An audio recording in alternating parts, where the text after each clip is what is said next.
എബ്രായ ലേഖനം 12-ാം അധ്യായത്തിൻ്റെ 26 മുതൽ 29 വരെയുള്ള വേദഭാഗങ്ങൾ നമുക്ക് വായിക്കാം. അവന്റെ ശബ്ദം അന്ന് ഭൂമിയെ ഇളക്കി. ഇപ്പോഴോ ഞാൻ ഇനി ഒരിക്കൽ ഭൂമിയെ മാത്രമല്ല ആകാശത്തെയും ഇളക്കുമെന്ന് അവൻ വാഗ്ദത്തം ചെയ്തു.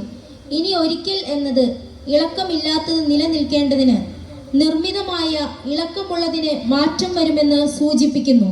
ആകയാൽ ഇളകാത്ത രാജ്യം പ്രാപിക്കുന്നത് കൊണ്ട് നാം നന്ദിയുള്ളവരായി ദൈവത്തിന് പ്രസാദം വരുമാറ് ഭക്തിയോടും ഭയത്തോടും കൂടെ സേവ ചെയ്യുക. നമ്മുടെ ദൈവം ദഹിപ്പിക്കുന്ന അഗ്നിയല്ലോ. ദൈവദാസന്മാരെ പ്രാർത്ഥിച്ചല്ലോ, അതുകൊണ്ട് ഞാനിനി ആ ഭാഗത്തേക്ക് തിരിയുന്നില്ല. ഇന്ന് രാത്രിയിലെ യോഗ അധ്യക്ഷൻ ബഹുമാനപ്പെട്ട സാജു ലോറൻസ് പാസ്റ്റർ, ഈ ദൈവസഭയുടെ ശുശ്രൂഷകനായ സുനിൽദാസ് പാസ്റ്ററും ഇന്നലെ നമ്മോട് ദൈവവചനം സംസാരിച്ച കുര്യൻ ശമ്പൽ പാസ്റ്റർ അടക്കമുള്ള ദൈവദാസന്മാരെ വേദിയിലുണ്ട്. സംഗീത ശുശ്രൂഷ ചെയ്യുന്ന സഹോദരന്മാരെ എനിക്ക് വലിയ പരിചയമില്ല, എന്നാലും അവർ നന്നായിട്ട് ആ ശുശ്രൂഷകൾ ചെയ്യുന്നു. ഷിബു ബ്രദറുമായിട്ട് വളരെ വർഷങ്ങൾക്ക് മുൻപുള്ള പരിചയമാണ്. ഈ ഭാഗത്ത് കാണും എന്ന് വിചാരിച്ചില്ല. അങ്ങനെ അവർ ഇവിടെയും എത്തി എന്ന് പറയുന്ന പോലെ ഇവിടെയും വെച്ച് കാണാൻ ഇടയായതിൽ സന്തോഷമുണ്ട്. എനിക്ക് വളരെ ഇഷ്ടപ്പെട്ട കൂട്ടുപാട്ടുകാരനാണ്. മറ്റുള്ളവരുടെ പാട്ടൊക്കെ നമ്മൾ കേട്ടുകൊണ്ടിരിക്കുന്നേ ഉള്ളൂ. അവരെല്ലാവരെയും ദൈവം അനുഗ്രഹിക്കട്ടെ. സദസ്സിൽ ധാരാളം ആളുകളുണ്ട്. എനിക്ക് പരിചയമുള്ള പാസ്റ്റർമാരുണ്ട്, ഇല്ലാത്തവരുണ്ട്. എല്ലാവരുടെയൊക്കെ പേരുകൾ ഓർത്തിരിക്കുക, ബുദ്ധിമുട്ടുള്ള കാര്യമെന്നറിയാമല്ലോ. ഞങ്ങളുടെ ജെറുസലേം പ്രയർ ഫെലോഷിപ്പിലെ ഒരു കുടുംബം ഇവിടെ ഉണ്ട്. നിങ്ങളെ ഞാൻ പ്രത്യേകിച്ച് വന്ദനം ചെയ്യുന്നു. വെളുപ്പിന് 4 മണിക്കുള്ളൊരു പ്രാർത്ഥനയിൽ അവരുണ്ട്. ഈ പ്രോഗ്രാമിൽ ശ്രദ്ധിക്കുന്ന എല്ലാ ദൈവദാസന്മാരെയും ദൈവമക്കളെയും ചുറ്റുപാടുള്ളവരെയും ക്രിസ്തുയേശുവിൽ വന്ദനം ചെയ്തുകൊണ്ട് ദൈവവചന ശുശ്രൂഷയിലേക്ക് ഞാൻ വേഗത്തിൽ പ്രവേശിക്കുകയാണ്. ശബ്ദത്തിന് കുറച്ച് പ്രശ്നമുള്ളതെങ്കിലും നിലവിൽ തിരക്കേടില്ലാത്ത സൗണ്ട് സിസ്റ്റമാണ്. ഇതിനെന്തെങ്കിലുമൊക്കെ സാധ്യതകൾ ഉള്ളതൊക്കെ നിങ്ങൾ പരമാവധി ഞങ്ങൾക്ക് വേണ്ടി ചെയ്തു തരണം. ഇപ്പോൾ കുഴപ്പമില്ല, നന്നായിട്ട് ചെയ്തു തന്നിട്ടുണ്ട്. നമുക്ക് കഴിഞ്ഞ ദിവസങ്ങളിലൊക്കെ ദൈവവചനം നന്നായിട്ട് ഇവിടെ സംസാരിച്ചു. എനിക്ക് നിങ്ങളെ കാണാൻ അല്പം ഒരു ബുദ്ധിമുട്ടുണ്ട്. കാരണം ഈ 2 ലൈറ്റ് നമ്മുടെ കണ്ണിലേക്ക് അടിക്കുകയാണ്. അത് വളരെ ബുദ്ധിമുട്ടാണ്. ആ ബുദ്ധിമുട്ട് നിങ്ങളറിയണമെങ്കിൽ ഈ 2 ലൈറ്റ് അങ്ങോട്ട് തിരിച്ചിടണം. അപ്പോൾ നിങ്ങൾക്ക് ഈ സ്റ്റേജിലിരിക്കുന്ന ഒറ്റയാളെ കാണാൻ നോക്കുകയില്ല. അതുപോലെ ഞങ്ങൾക്ക് ആരെയും കാണത്തില്ല. നിങ്ങൾ ആരെങ്കിലും ഉണ്ടെന്നുള്ള വിശ്വാസത്തോടെ ഞാൻ കണ്ണടയൊക്കെ വെച്ച് നോക്കി. അപ്പോൾ കുറച്ച് പേരൊക്കെ കാണാം. അങ്ങനെ പ്രസംഗിക്കുകയാണ്. സംഘാടകരൊക്കെ ഒന്ന് ശ്രദ്ധിക്കുന്നത് നല്ലതാണ്. നിങ്ങളെപ്പോലെ വയസ്സായ ആളുകളൊക്കെ വരുമ്പോൾ നേരെ കണ്ണിലേക്ക് ടോർച്ചടിച്ചാൽ ഒന്നും പറയാനൊക്കത്തില്ല. ഇതിങ്ങനല്ല, 2 സൈഡിൽ നിന്നാണ് കൊടുക്കേണ്ടത് എന്നുള്ള കാര്യം നിങ്ങളെ വളരെ ബഹുമാനത്തോടെ ഓർപ്പിക്കുന്നു. ഒന്നും ഉപദേശിമയ്ക്കിടെ പറഞ്ഞ് നാണം കെടുത്തിയൊന്നും പറയരുത്. ഇതൊക്കെ സംഘാടകർ ശ്രദ്ധിച്ചാൽ നല്ലതാണ്. ചെറുപ്പക്കാർക്ക് വലിയ കുഴപ്പമൊന്നുമില്ല, പാട്ടുകാർക്കൊന്നും വലിയ കുഴപ്പമൊന്നും കാണുകയും. അപ്പോൾ നമുക്ക് ദൈവവചനത്തിലേക്ക് തിരിയാം. നിർമ്മലമായ സുവിശേഷ പ്രഭാഷണങ്ങളൊക്കെ കഴിഞ്ഞ ദിവസങ്ങളിൽ നമ്മൾ കേട്ടു. എബ്രായ ലേഖനം 12-ാം അധ്യായത്തിൻ്റെ 4 വാക്യങ്ങളാണ് വായിച്ചത്, അല്ലേ? ഈ 4 വാക്യങ്ങളിൽ നമ്മൾ കാണുന്ന പ്രത്യേകത 4 ആശയങ്ങളാണ്. 4 ആശയങ്ങൾ ഒന്നിനോടൊന്ന് കണക്ട് ചെയ്തിട്ടുള്ള ആശയങ്ങളാണ്. അന്ന് അവൻ്റെ ശബ്ദം ഭൂമിയെ ഇളക്കി. ഇനി ഒരിക്കൽ അവൻ ഭൂമിയെ മാത്രമല്ല ആകാശത്തെയും ഇളക്കുമെന്ന് വാഗ്ദത്തം ചെയ്തു. ഇനി ഒരിക്കൽ എന്നത് ഇളക്കമില്ലാത്തത് നിലനിൽക്കേണ്ടതിന് ഇളക്കമുള്ളതിന് മാറ്റം വരുമെന്ന് സൂചിപ്പിക്കുന്നു. ആകയാൽ ഇളകാത്ത രാജ്യം പ്രാപിക്കുവാൻ പോകുന്നതുകൊണ്ട് നിങ്ങൾ ഭക്തിയുള്ളവരായി ദൈവത്തിന് സേവ ചെയ്യണം. നമ്മുടെ ദൈവം ദഹിപ്പിക്കുന്ന അഗ്നിയല്ലോ. 1-ാമത്തെ വാക്യത്തിൽ 26-ാമത്തെ വാക്യത്തിൽ വായിക്കുന്നത്, ഇത് നമ്മൾ താമസിക്കുന്ന ഈ നാട് ഇളകുന്ന രാജ്യമാണ് എന്നാണ് പറയുന്നത്. രണ്ടാമത്തെ വാക്യത്തിലേക്ക് നമ്മൾ വരുമ്പോൾ വായിക്കുന്നത് ഇത് ഇളകുന്ന രാജ്യമാണ്, എന്നാൽ നമ്മളെങ്ങനെ ഇത് ഇളകുന്ന രാജ്യമാണെന്ന് പറഞ്ഞ് ഇങ്ങനെ പേടിപ്പിക്കുക എന്നുള്ളതല്ല ഉദ്ദേശം, മറിച്ച് ഇളകാത്ത മറ്റൊരു രാജ്യമുണ്ട്. ഇനി മൂന്നാമത്തേത് ഒരു നല്ല ഒരു സന്ദേശമാണ്. ഇത് ഇളകുന്ന രാജ്യം, വേറെ ഇളകാത്ത രാജ്യമുണ്ട്. അപ്പോൾ ഇളകുന്ന രാജ്യത്തിൽ നിന്ന് ഇളകാത്ത രാജ്യത്തിലേക്ക് പോകാൻ എന്ത് ചെയ്യണം? അതാണ് മൂന്നാമത്തെ വാക്യം. ഭയത്തോടെ ഭക്തിയോടെ ദൈവത്തിൻ്റെ പിന്നാലെ പോകണം. ഫൈനൽ, ഇത് ഇളകുന്ന രാജ്യം, ഇളകാത്ത രാജ്യം വേറെയുണ്ട്. ഇളകുന്ന രാജ്യം ഇളകാത്ത രാജ്യത്തിലേക്ക് പോകാൻ എന്ത് ചെയ്യണമെന്ന് പറഞ്ഞിട്ടും ഇതൊന്നും ശ്രദ്ധിക്കാതെ മുന്നോട്ട് പോയാൽ ആണിപ്പടുത്തുള്ള കരം കൊണ്ട് 1000 വട്ടം മാടി വിളിക്കുന്ന ഇതേ ആഹ്വാനത്തിൻ്റെ കരം നിങ്ങളുടെ ജഡ്ജ്മെൻറ്റുകൾ തയ്യാറാക്കുന്ന ന്യായാധിപൻ്റെ ബലിഷ്ഠമായ കരമായും തൂലികത്തുമ്പായും മാറും. അപ്പീലിന് ഇടയില്ലാത്ത വിധം ആധികാരികമായി രേഖപ്പെടുത്തിയിരിക്കുകയാണ്, ഒടുവിൽ നമ്മുടെ ദൈവം ദഹിപ്പിക്കുന്ന അഗ്നിയാണ്. ഈ 4 വാക്യങ്ങൾ ചേർത്ത് വെച്ച് ഇന്ന് രാത്രിയിൽ എൻ്റെ പ്രസംഗത്തിന് ഞാനിടുന്ന പേര് ഇളകാത്ത രാജ്യം എന്നുള്ളതാണ്. സ്തോത്രം, സ്തോത്രം. നിങ്ങൾ പറയാൻ വേണ്ടി പറഞ്ഞല്ലേ, എനിക്ക് പറയാൻ വേണ്ടി പറഞ്ഞു. നമ്മുടെ എല്ലാം പ്രശ്നം നമ്മളെ ഇപ്പോൾ എന്തോ ചെയ്യണം? സ്തോത്രം പറയിപ്പിക്കണമെന്നാണ്. പണ്ടത്തെ പെന്തക്കോസ്തുകാരുടെ മീറ്റിങ്ങിനാണ് ഞാൻ ഇന്നത്തെ എൻ്റെ പ്രസംഗ വിഷയം ഇളകാത്ത രാജ്യം എന്ന് പറഞ്ഞിരുന്നെങ്കിൽ മംഗലത്തിൽ നിന്ന് മലര് പൊട്ടുന്ന പോലെ 4 അമ്മച്ചിമാർ അപ്പച്ചന്മാർ എഴുന്നേറ്റ് നിന്ന് ഹല്ലേലൂയ പറഞ്ഞേനെ. കാലം മുന്നോട്ട് പോയി. സത്യം പറഞ്ഞാൽ നമ്മുടെ ഇടയിൽ ഒരു 80% ആളുകളും യേശു വരുമെന്നൊന്നും വിശ്വസിക്കുന്നില്ല. പിന്നെ വിശ്വസിക്കുന്നില്ല എന്ന് പറഞ്ഞുകൊണ്ട് നടക്കുന്നില്ല. കാരണം പറഞ്ഞാൽ മോശമല്ലെന്ന് ചോദിക്കുന്നു. ഇതെങ്ങനെയൊക്കെ അങ്ങ് പോകും. പിന്നെ കുറേ ആളുകൾക്ക് യേശു വരണമെന്ന് അത്ര വലിയ താല്പര്യവും ഇല്ല. അതെന്താന്ന് വെച്ചാൽ ഈ പണ്ടത്തെ പഞ്ഞത്തരമൊക്കെ മാറിയിട്ടുണ്ട്. ഒരു നിലയിലുമല്ലാത്തവർക്ക് ഇപ്പം 2 നില വീടാണ്. 2ാമത്തെ നിലയിലൊക്കെ കയറിയിരുന്ന് വഴിയെ പോകുന്നവിടെ ഹായ് ബായ് ഒക്കെ പറഞ്ഞ് ഫ്ലൈയിങ് കിസ് അപ്പം കൊടുക്കുന്നത്. ഫ്ലൈയിങ് കിസ് ഈയിടെ കർത്തൃമേശയിൽ പാസ്റ്റർ പറഞ്ഞു, കോവിഡിൻ്റെ പ്രയാസങ്ങളൊക്കെ ചിന്തിച്ചിട്ട് എല്ലാവർക്കും പോയി ഉമ്മ വെക്കാനുള്ള ബുദ്ധിമുട്ടുകൊണ്ട് അടുത്തിരിക്കുന്നവർ മാത്രം ചുംബിച്ചാൽ മതി എന്ന് പറഞ്ഞു. മുമ്പിൽ നിൽക്കുന്നതിന് പയ്യൻ ഒരു കിസ് പുറകിലോട്ട് വിട്ടു. ഞാൻ നോക്കിയപ്പോൾ ഒരു സ്ത്രീ അത് കയറി പിടിച്ചു. ഭാഗ്യം അവൻ്റെ അമ്മയായിരുന്നു. വേറെ ആർക്കെങ്കിലും കിട്ടിയെങ്കിൽ എന്തോ സംഭവിക്കുന്നവർ. ഇപ്പം നമ്മുടെ കാലമൊക്കെ മാറിയിട്ടുണ്ട്. സത്യം പറഞ്ഞാൽ നമ്മൾ എല്ലാ കൃഷിയും പരാജയപ്പെട്ടു. പാഞ്ചിയം, കുരുമുളക്, ഇഞ്ചി, മലഞ്ചരക്ക് എല്ലാം പരാജയപ്പെട്ടു. ഏതാണ്ട് കൃഷിക്കാരൊക്കെ വിഷമിച്ച് അറ്റപ്പറ്റ ഇപ്പോൾ വിജയിക്കാവുന്നൊരു കൃഷി എന്ന് പറയുന്ന ഈ BSc നഴ്സിംഗ്, എൻജിനീയറിംഗ് ഇങ്ങനെയൊക്കെയുള്ള വിദ്യാഭ്യാസ കൃഷി ഒരു പരിധിവരെ വിജയിക്കുന്നുണ്ട്. നഴ്സിംഗ് ആണെങ്കിൽ 100% വിജയം കിട്ടും. അപ്പോൾ ഈ പിള്ളേരെല്ലാം കൂടെ എങ്ങനെയെങ്കിലുമൊക്കെ നമ്മളെ കുറിച്ച് കാശുണ്ടാക്കിയവരെ പഠിപ്പിച്ച്, ഞാനൊന്നും എതിരൊന്നുമല്ല കേട്ടോ അങ്ങനെ ചിന്തിക്കുന്നത്. ഞാനിപ്പോഴത്തെ സന്ദർഭം പറയാം. അപ്പോൾ ഒരു 10-12 ലക്ഷം രൂപയ്ക്ക് BSc നഴ്സിംഗ് പഠിച്ച് തീരുമായിരിക്കും. അപ്പോൾ ആ കൊച്ചു വിദേശത്ത് പോയി ഇവിടെ ജോലി ചെയ്താൽ വല്ലതും കിട്ടുമോ? 20-22 രൂപ കിട്ടും. വിദേശത്ത് പോയാൽ 2 ലക്ഷം രൂപ കിട്ടും. അപ്പോൾ അതിന് കുറ്റം പറയാനൊക്കെയില്ല. അവിടെ പോയി പഠിച്ചു. അവിടുന്ന് പിന്നെ ഈ വിദേശത്ത് പോയി നിൽക്കത്തല്ലേ, ഇപ്പോൾ അവിടുന്ന് പിന്നെ നേരെ UK, ഓസ്ട്രേലിയ, ന്യൂസിലൻഡ്, കാനഡ അവിടെയൊക്കെ ചെന്ന് ഇങ്ങനെ ഇടിച്ച് നിൽക്കുകയാണ്. അതിനപ്പുറത്തോട്ട് സ്ഥലമില്ലാത്തതുകൊണ്ടാണ്. അപ്പോൾ അങ്ങനെ ഇരിക്കുമ്പോൾ ഒരു കല്യാണം കഴിച്ചു. കല്യാണം കഴിക്കുന്ന ചക്കന് ജോലിയൊന്നും വേണമെന്നൊന്നുമില്ല. കാരണം അവനവിടെ പിള്ളേരെ നോക്കാനുള്ള തയ്യാറെടുപ്പിൽ നിൽക്കുക. അപ്പോൾ അവനെ ഇവിടുന്ന് കൊണ്ടുപോയി അങ്ങനെ നിൽക്കുന്നു. 6 മാസത്തിനകം അതറിയാമല്ലോ, പെങ്കൊച്ച് വിശേഷമുണ്ട്. അപ്പോൾ വിളിച്ച് പറയുന്നു, അമ്മ ഇങ്ങോട്ട് പോരാൻ പറയുന്നു. കൊച്ചിനെ നോക്കാൻ ആൾ വേണം. അവരൊക്കെ ഭയങ്കര കഴിവുള്ളവരാണ്. കാരണം ബുദ്ധിയാണ് ബുദ്ധി.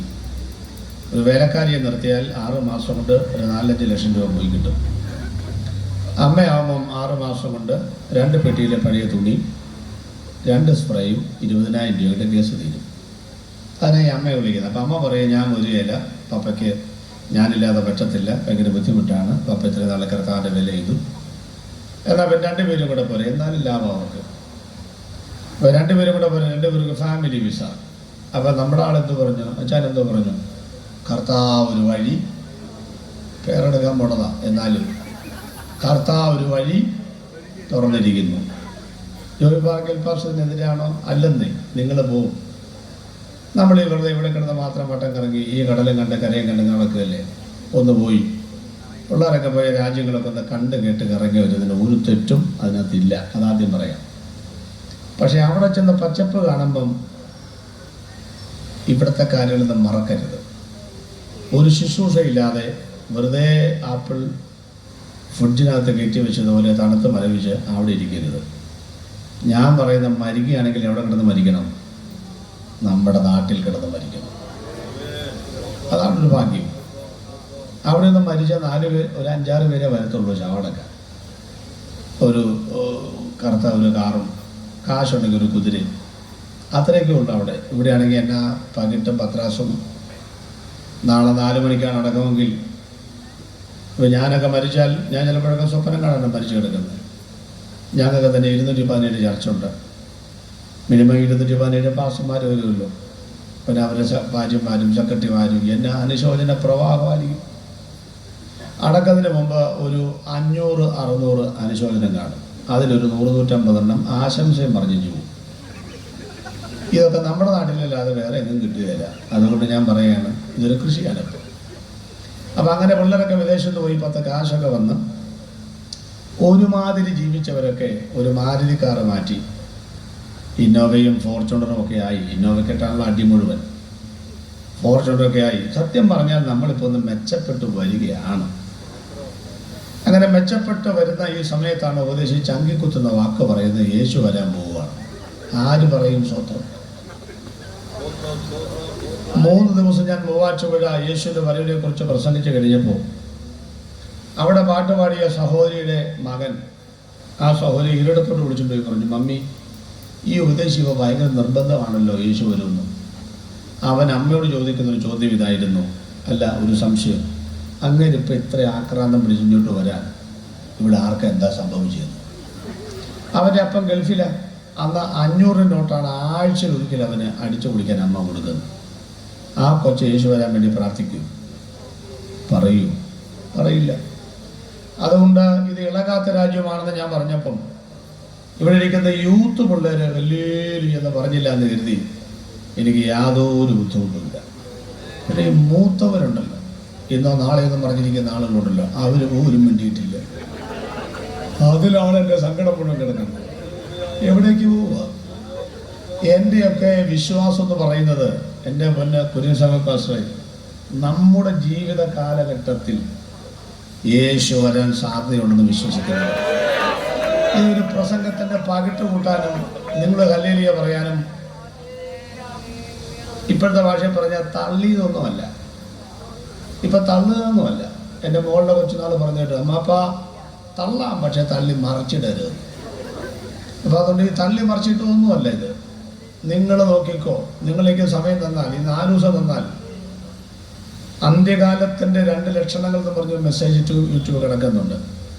അതായത് നിങ്ങൾ പെരുമ്പറ കൊട്ടി ഈ ദേശത്തോട് ഞങ്ങൾ പറയുകയാണ്, ഇനി അധികം കാലങ്ങളില്ല. ഉറപ്പാണ്. നിങ്ങൾ ആര് സ്വത്രം പറഞ്ഞാലും പറഞ്ഞില്ലല്ലോ, ചില ശേഷിപ്പ് എല്ലാ കാലത്തുണ്ട്, അതിവിടെ ഉണ്ട്. അതുകൊണ്ട് വേഗത്തിൽ ഞാൻ ഇളകാത്ത രാജ്യം എന്ന വിഷയത്തിലേക്ക് വരുന്നു. ആദ്യം തന്നെ പറഞ്ഞോട്ടെ, യേശുക്രിസ്തുവിൻ്റെ വരവിൻ്റെ ലക്ഷണങ്ങൾ എന്താണെന്ന് ചോദിച്ചാൽ 3 ലോകമുണ്ട്. 3 ലോകം. ഏതാ വാക്യം?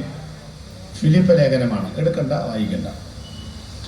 അവൻ ദൈവരൂപത്തിലിരിക്കുക ദൈവത്തോടുള്ള സമത്വം മുറുകെ പിടിച്ച് കൊള്ളണമെന്ന് വിചാരിക്കാതെ, അങ്ങനെ ഒരു വാക്യമുണ്ടല്ലോ, ദാസുരം എടുത്തു മനുഷ്യ സാദൃശ്യത്തിലായി തന്നെത്താൻ ഒഴിച്ചു, വേഷത്തിൽ മനുഷ്യനെ വിളങ്ങി തന്നെത്താൻ താഴ്ത്തി വല്ലത്തോളം ക്രൂശ്. അവിടെ 7 പോയിന്റുണ്ട്. അതൊക്കെ നമുക്ക് വിടാം.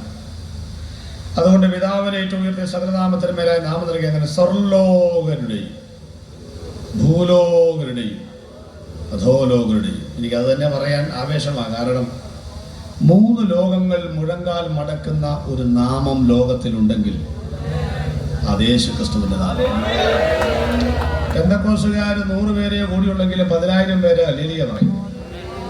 എന്നാ കാര്യം അറിയാം?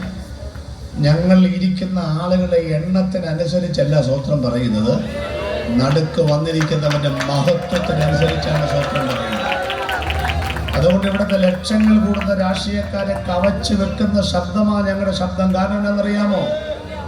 അത്രമാത്രം സ്തുതികൾക്ക് യോഗ്യനായ ഒരുവനാണ് ഞങ്ങളുടെ നടുവിൽ വന്നിരിക്കുന്നത്. ആ 3 ലോകവും മുഴങ്കാൽ മടക്കുന്നത് ഏതാ? 3 ലോകം. 1 സ്വർലോകം, 2 ഭൂലോകം, 3 അധോലോകം എന്ന് പറഞ്ഞാൽ മുംബൈയിലെ മാഫിയ സംഘമൊന്നുമല്ല. ഭൂമിയെ 3ആയിട്ടാണ് തിരിച്ചിരിക്കുന്നത്. 1 ക്രസ്റ്റ്, 2 മാൻഡിൽ, 3 കോർ അല്ലെങ്കിൽ ഉൾക്കാമ്പ്. ഒന്നാമത്തത് 35 കിലോമീറ്ററാണ്. അവിടാണ് ഈ മരങ്ങൾ കെട്ടിടത്തിന്റെ വയലക്കടിക്കുന്ന കവട, കിണറൂത്ത വെള്ളം കവട. രണ്ടാമത്തെ 2870 കിലോമീറ്റർ. അവിടാണ് 20 ലിത്തോസ്ഫിയർ പ്ലേറ്റുകളൊക്കെ ഉള്ളത്. മൂന്നാമത്തെ ഭാഗമാണ് നരകം. ഞങ്ങൾ വിശ്വസിക്കുന്നു, ബൈബിൾ പറയുന്നു, ഇയ്യോബ് 28:5. അതൊന്നും എടുക്കുന്നില്ല. ഇതിൽ 2 ലോകങ്ങൾ നശിക്കുകയില്ല. ഏതൊക്കെ നശിക്കുകയില്ല? സ്വർലോകം നശിക്കില്ല, അധോലോകവും നശിക്കുകയില്ല. അത് രണ്ടും നിത്യതയാണ്. ഇനി നരകം നിത്യതയാണെന്ന് ചോദിച്ചാൽ അതെ, യേശു പറഞ്ഞിട്ടുണ്ട്, എൻ്റെ പിതാവിനാൽ ശപിക്കപ്പെട്ടവരെ പിശാചിനും അവൻ്റെ ദൂതന്മാർക്കും വേണ്ടി ഒരുക്കിയിരിക്കുന്ന നിത്യാഗ്നിയിലേക്ക് പോകും. അപ്പം അത് നിത്യത എന്ന് പറഞ്ഞാൽ ചെന്ന് കേട്ടിട്ട് അവനെ എങ്ങ് പോകാൻ ഒക്കുകയില്ലെന്ന്. അതുകൊണ്ടാണ് ഈ മരിക്കുന്നതിന് മുമ്പേ വല്ലതൊക്കെ തീരുമാനിച്ചോളെന്ന് പറയുന്നത്. ധനവാൻ മരിച്ച് എവിടെ ചെന്നു? യാതന സ്ഥലത്ത്. അവൻ 7 നല്ല കാര്യം ചെയ്തു. അവിടെ ചെന്ന് കഴിയുമ്പോൾ 7 എണ്ണം, 1 2 അല്ല, മരണ വീട്ടിൽ പ്രസംഗിക്കുന്ന ഞാൻ.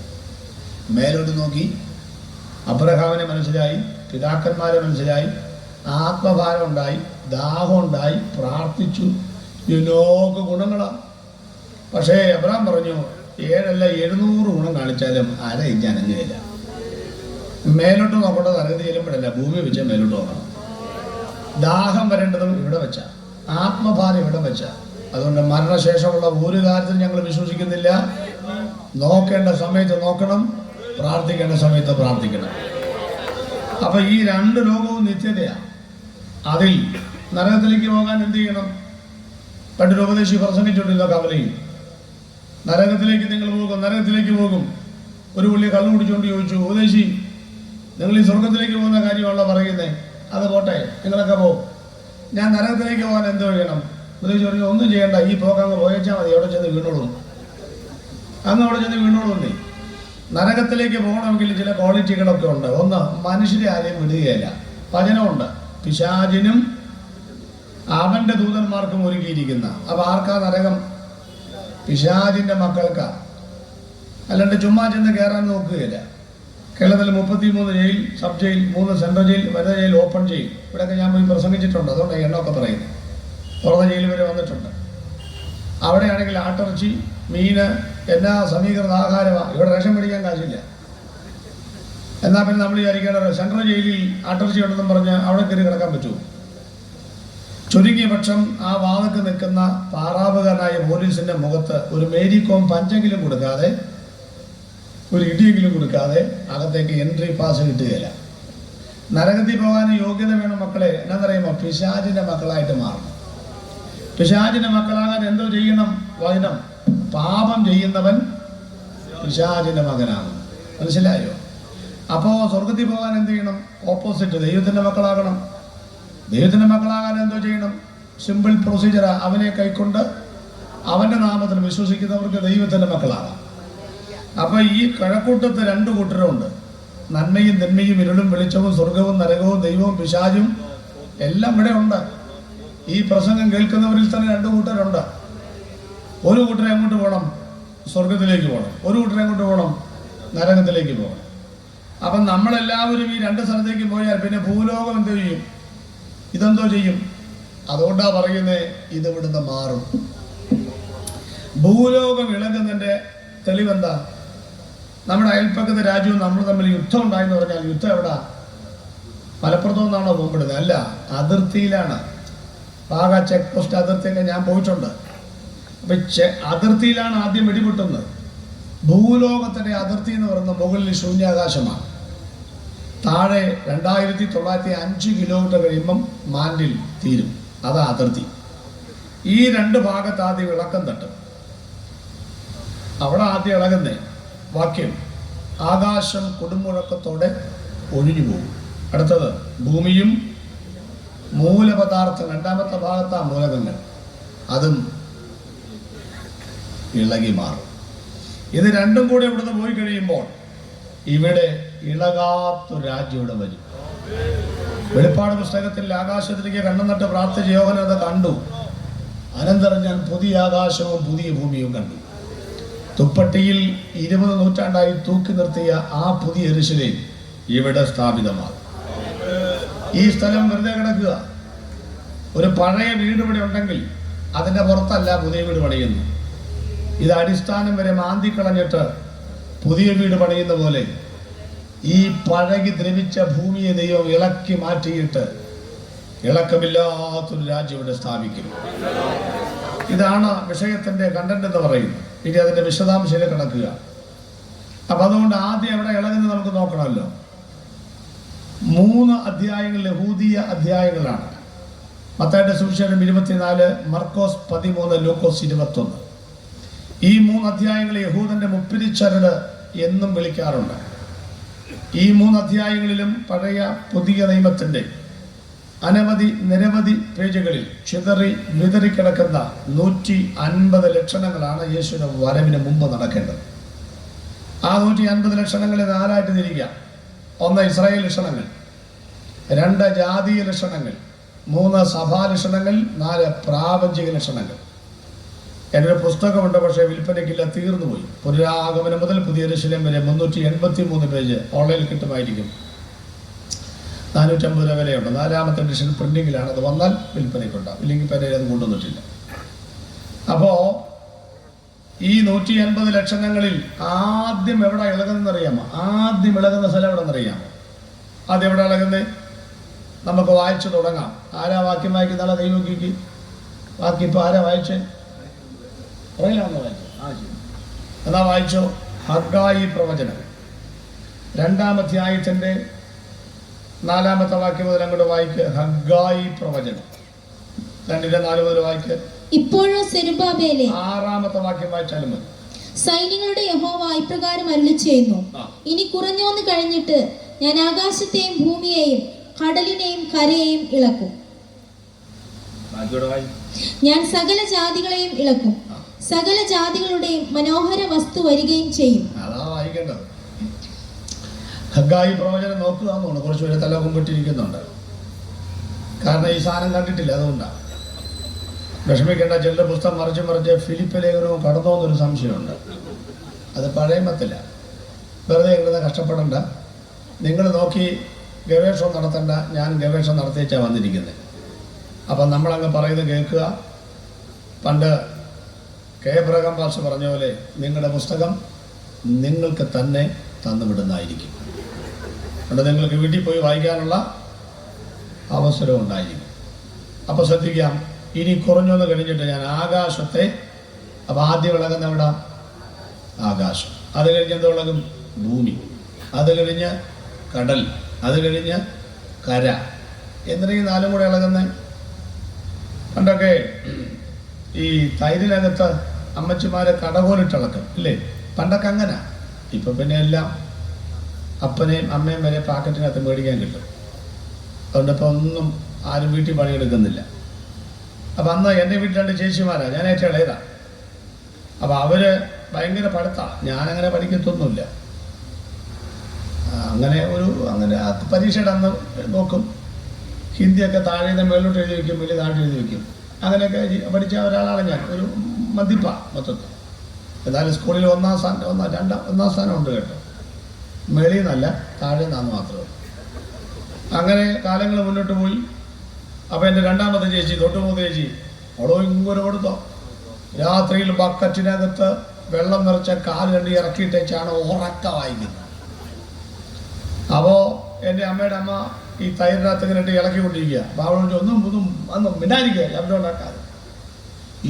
രസം എന്നറിയോ, ഞാൻ പോത്തുപോലെ കിടന്നുറങ്ങുക. അപ്പോൾ അമ്മ പറഞ്ഞു, ഇവനെ നോക്ക്, അവൻ പഠിക്കുന്നില്ലല്ലോ. അവൻ പഠിക്കണ്ട, തോറ്റു തൊപ്പി വാളിൽ കിടക്കണേ. എന്നാലും ഞാൻ 10ാം ക്ലാസ്സിൽ ചെല്ലുമ്പോൾ അവൾ അവിടെ ഉണ്ട്. ഞങ്ങൾ പിന്നെ ഒരുമിച്ചാണ് 10ാം ക്ലാസ് പഠിച്ചത്. ഡിവിഷൻ മാറിയെന്ന് മാത്രമേ ഉള്ളൂ. അവൾ ഡിയിലേക്ക് പോയി, ഞാൻ ബിയിലേക്ക് പോയി. 10ൽ ഒരുമിച്ച്. അപ്പം എന്തായാലും അപ്പം ഈ അമ്മച്ചി പറഞ്ഞൊരു കാര്യമുണ്ട്, മക്കളെ ഇതിനകത്ത് ചുമ്മാ ഇളക്കുന്നല്ലെന്നേ, ഇതിനകത്ത് തൈരുണ്ട്, ഇതിനകത്ത് വില കൂടിയ വെണ്ണയുണ്ട്, ഇതിനകത്ത് വില കുറഞ്ഞ മോരുണ്ട്, ഇതിനകത്ത് പിശകായി കിടക്കുന്ന വെള്ളവുമുണ്ട്. ചുമ്മാ ഒരു പണിയില്ലാതിരിക്കുന്നതല്ല. നേരം വെളുക്കുമ്പോഴേക്കും 4 ഭാഗത്തോട്ട് തിരിഞ്ഞിരിക്കും. വല്ലതും മനസ്സിലായോ? ആകാശവും ഭൂമിയും കടലും കരയും ദൈവം തമ്പുരാൻ 150 ലക്ഷണങ്ങളാകുന്ന കടകോലിട്ട് ഇളക്കുന്നത് ഒരു പണിയില്ലാതെ ഇളക്കുന്നല്ല. ഇവിടെ ചിലതൊക്കെ വേർതിരിയാൻ പോവുകയാണ്. സ്വർഗവും നരകവും നിത്യതയും അല്ലാത്തതുമൊക്കെ, കുഞ്ഞാട്, ചെന്നായ്ക്കൾ, വെളിച്ചം, ഇരുട്ട്, ഇതെല്ലാം വേർതിരിക്കപ്പെടാൻ പോവുകയാണ്. എന്നിട്ട് എന്ത് ചെയ്യും? സകല ജാതികളെയും മനോഹര വസ്തു വരികയും ചെയ്യും.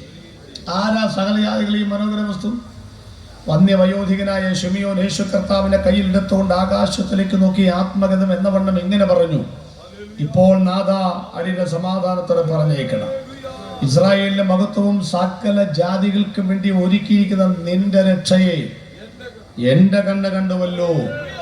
ആവേശത്തോടെ യോഗത്തിന്റെ സ്വഭാവ രാത്രി ഞങ്ങൾ ഉച്ചയിത്തരം വിളിച്ചു പറയുന്നു, ഒരു രക്ഷകൻ ജാതി മത വർഗ വർണ്ണ കുലീന കുലഹീന ആര്യ ചണ്ടാല ശകദാസ ബർബരാദി വൈകൃതങ്ങൾ ഭേദമന്യേ ലക്ഷപ്രഭുവിനും ലക്ഷം വീട്ടിൽ താമസിക്കുന്നവനും കോടീശ്വരനും ഒരു ഓണക്കൊടി വാങ്ങുവാൻ പണമില്ലാത്തവനും കറുത്തവനും വെളുത്തവനും അർത്താൽ അമേരിക്കക്കാരനും ആഫ്രിക്കക്കാരനും തൊഴിലാളിക്കും മുതലാളിക്കും അടിമയ്ക്കും ഉടമയ്ക്കും വിദ്യാസമ്പന്നനും വിദ്യാവിഹീനനും സ്ഥലകുല വ്യത്യാസമില്ലാതെ ഒരു ദൈവമുണ്ടെങ്കിൽ ഞങ്ങൾ പറയുന്നു, ആകാശത്തിന് കീഴിൽ ഈ ഭൂമിക്ക് മുകളിൽ യേശുക്രിസ്തുവിന്റെ നാമമല്ലാതെ പകരം വെക്കാൻ വേറെ ഒരു നാമമില്ലെന്ന്. അത് വരുന്ന കാര്യമായി പറയുന്നത്. ബാധ എവിടെ ഇളകും? ആകാശം ഇളകും. ഇത്രയും പിടി കിട്ടിയല്ലോ. നമുക്ക് ആകാശത്തിലേക്ക് ഇത് പോയിട്ട് വരാം. നമ്മളെല്ലാവരും ആകാശത്തിലൂടെ യാത്ര ചെയ്തിട്ടുണ്ടാവില്ല. നമുക്ക് ഇന്ന് രാത്രി ചുമ്മാ ഒന്ന് യാത്ര ചെയ്തേച്ച് വരാം. മോളെ വെളിപ്പാട് പുസ്തകത്തിലേക്ക് പോവാം. 6-ാം അധ്യായത്തിന്റെ 12-ാമത്തെ വാക്യം വായിക്കാം. പിന്നെ ഒരു ബ്രേക്കാ. ഇനിയിപ്പോ കുറെ നേരം ഇനി വായിക്കണ്ട. അതോടെ വായിച്ചാൽ 6-ാം മുദ്ര പൊട്ടിച്ചപ്പോൾ വലിയൊരു ഭൂകമ്പം ഉണ്ടായി. സൂര്യൻ കരിമ്പടം പോലെ കറുത്തു, ചന്ദ്രൻ മുഴുവനും രക്തതുല്യമായി തീർന്നു. അത്തിവൃക്ഷം പെരുങ്കാറ്റുകൊണ്ട് കുലുങ്ങിയിട്ട് കായ് ഉതിർക്കും പോലെ ആകാശത്തിലെ നക്ഷത്രങ്ങൾ ഭൂമിയിൽ വീണു. 4 കാര്യങ്ങൾ അവിടെ രേഖപ്പെടുത്തിയിട്ടുണ്ട്. ഒന്ന്, അപ്പോൾ വലിയ ഭൂകമ്പം ഉണ്ടായി. അത് ആകാശത്തിലല്ല, ഭൂമിയിലാണ്. അതുകൊണ്ട് ഞാനത് മാറ്റിവെച്ചു. അതൊക്കെ ചിന്തിക്കേണ്ടതാ. കാരണം വലിയ ഭൂകമ്പം എന്നാ. ലോകം ഇതുവരെ 3 ഭൂകമ്പങ്ങളെ കണ്ടുപിടിച്ചിട്ടുള്ളൂ: ടെക്ടോണിക്, പ്ലൂട്ടോണിക്, വോൾക്കാനിക്. റിക്ടർ സ്കെയിലിൽ 2.4 മുതൽ 9.5 വരെയുള്ള കമ്പനങ്ങളാണ് ഇതുവരെ ലോകത്ത് നടന്നിട്ടുള്ളത്. ചൈനയിലെ ബീജിംഗിലാണ് ഏറ്റവും വലിയ കമ്പനം നടന്നിട്ടുള്ളത്. 7 ലക്ഷം ആളുകൾ മരിച്ചിട്ടുണ്ട്. ഈ കമ്പനങ്ങളെല്ലാം ടെക്ടോണിക്കിലേ വരുന്നുള്ളൂ, പ്ലൂട്ടോണിക് പോലും വരുന്നില്ല. വെളിപ്പാട് പുസ്തകത്തിൽ 5 തരത്തിലെ ഭൂകമ്പം, വലിയ ഭൂകമ്പം, ഏറ്റവും വലിയ ഭൂകമ്പം, ഇടിയോടുകൂടിയ ഭൂകമ്പം, ഇടി മിന്നൽ നാദം, ഇതിൻ്റെ അകമ്പടിയോടുകൂടിയ ഭൂകമ്പം. ഒറ്റ ഭൂകമ്പമേ ലോകം കണ്ടുപിടിച്ചിട്ടുള്ളെങ്കിൽ ഇനി 2 കൂടെ വരാനുണ്ടെങ്കിൽ ബൈബിൾ പറയുന്ന 5 കമ്പനങ്ങളൂടെ വന്നാൽ ഈ ലോകത്തിൻ്റെ സ്ഥിതി എന്താവും? അതുകൊണ്ട് പ്രിയപ്പെട്ടവരെ, വളരെ ഭയത്തോടുകൂടി വേണ്ടി ലോകത്തിൽ നമ്മൾ ജീവിക്കാനായിട്ട്. ഭൂകമ്പം ഞാനങ്ങോട്ട് മാറ്റിവെച്ചു. ഇനി വരാൻ അവസരം ഉണ്ടായാൽ, കർത്താവ് വന്നില്ലെങ്കിൽ, നമ്മളൊക്കെ ഉണ്ടെങ്കിൽ ഭൂമിയിലേക്ക് നമുക്ക് വരാം. അതങ്ങോട്ട് മാറ്റിവെച്ചു. ബാക്കി 3 കാര്യം ചിന്തിച്ചുകൊണ്ട് അവസാനിപ്പിക്കും. 1, സൂര്യൻ കരിമ്പടം പോലെ കറുത്തു.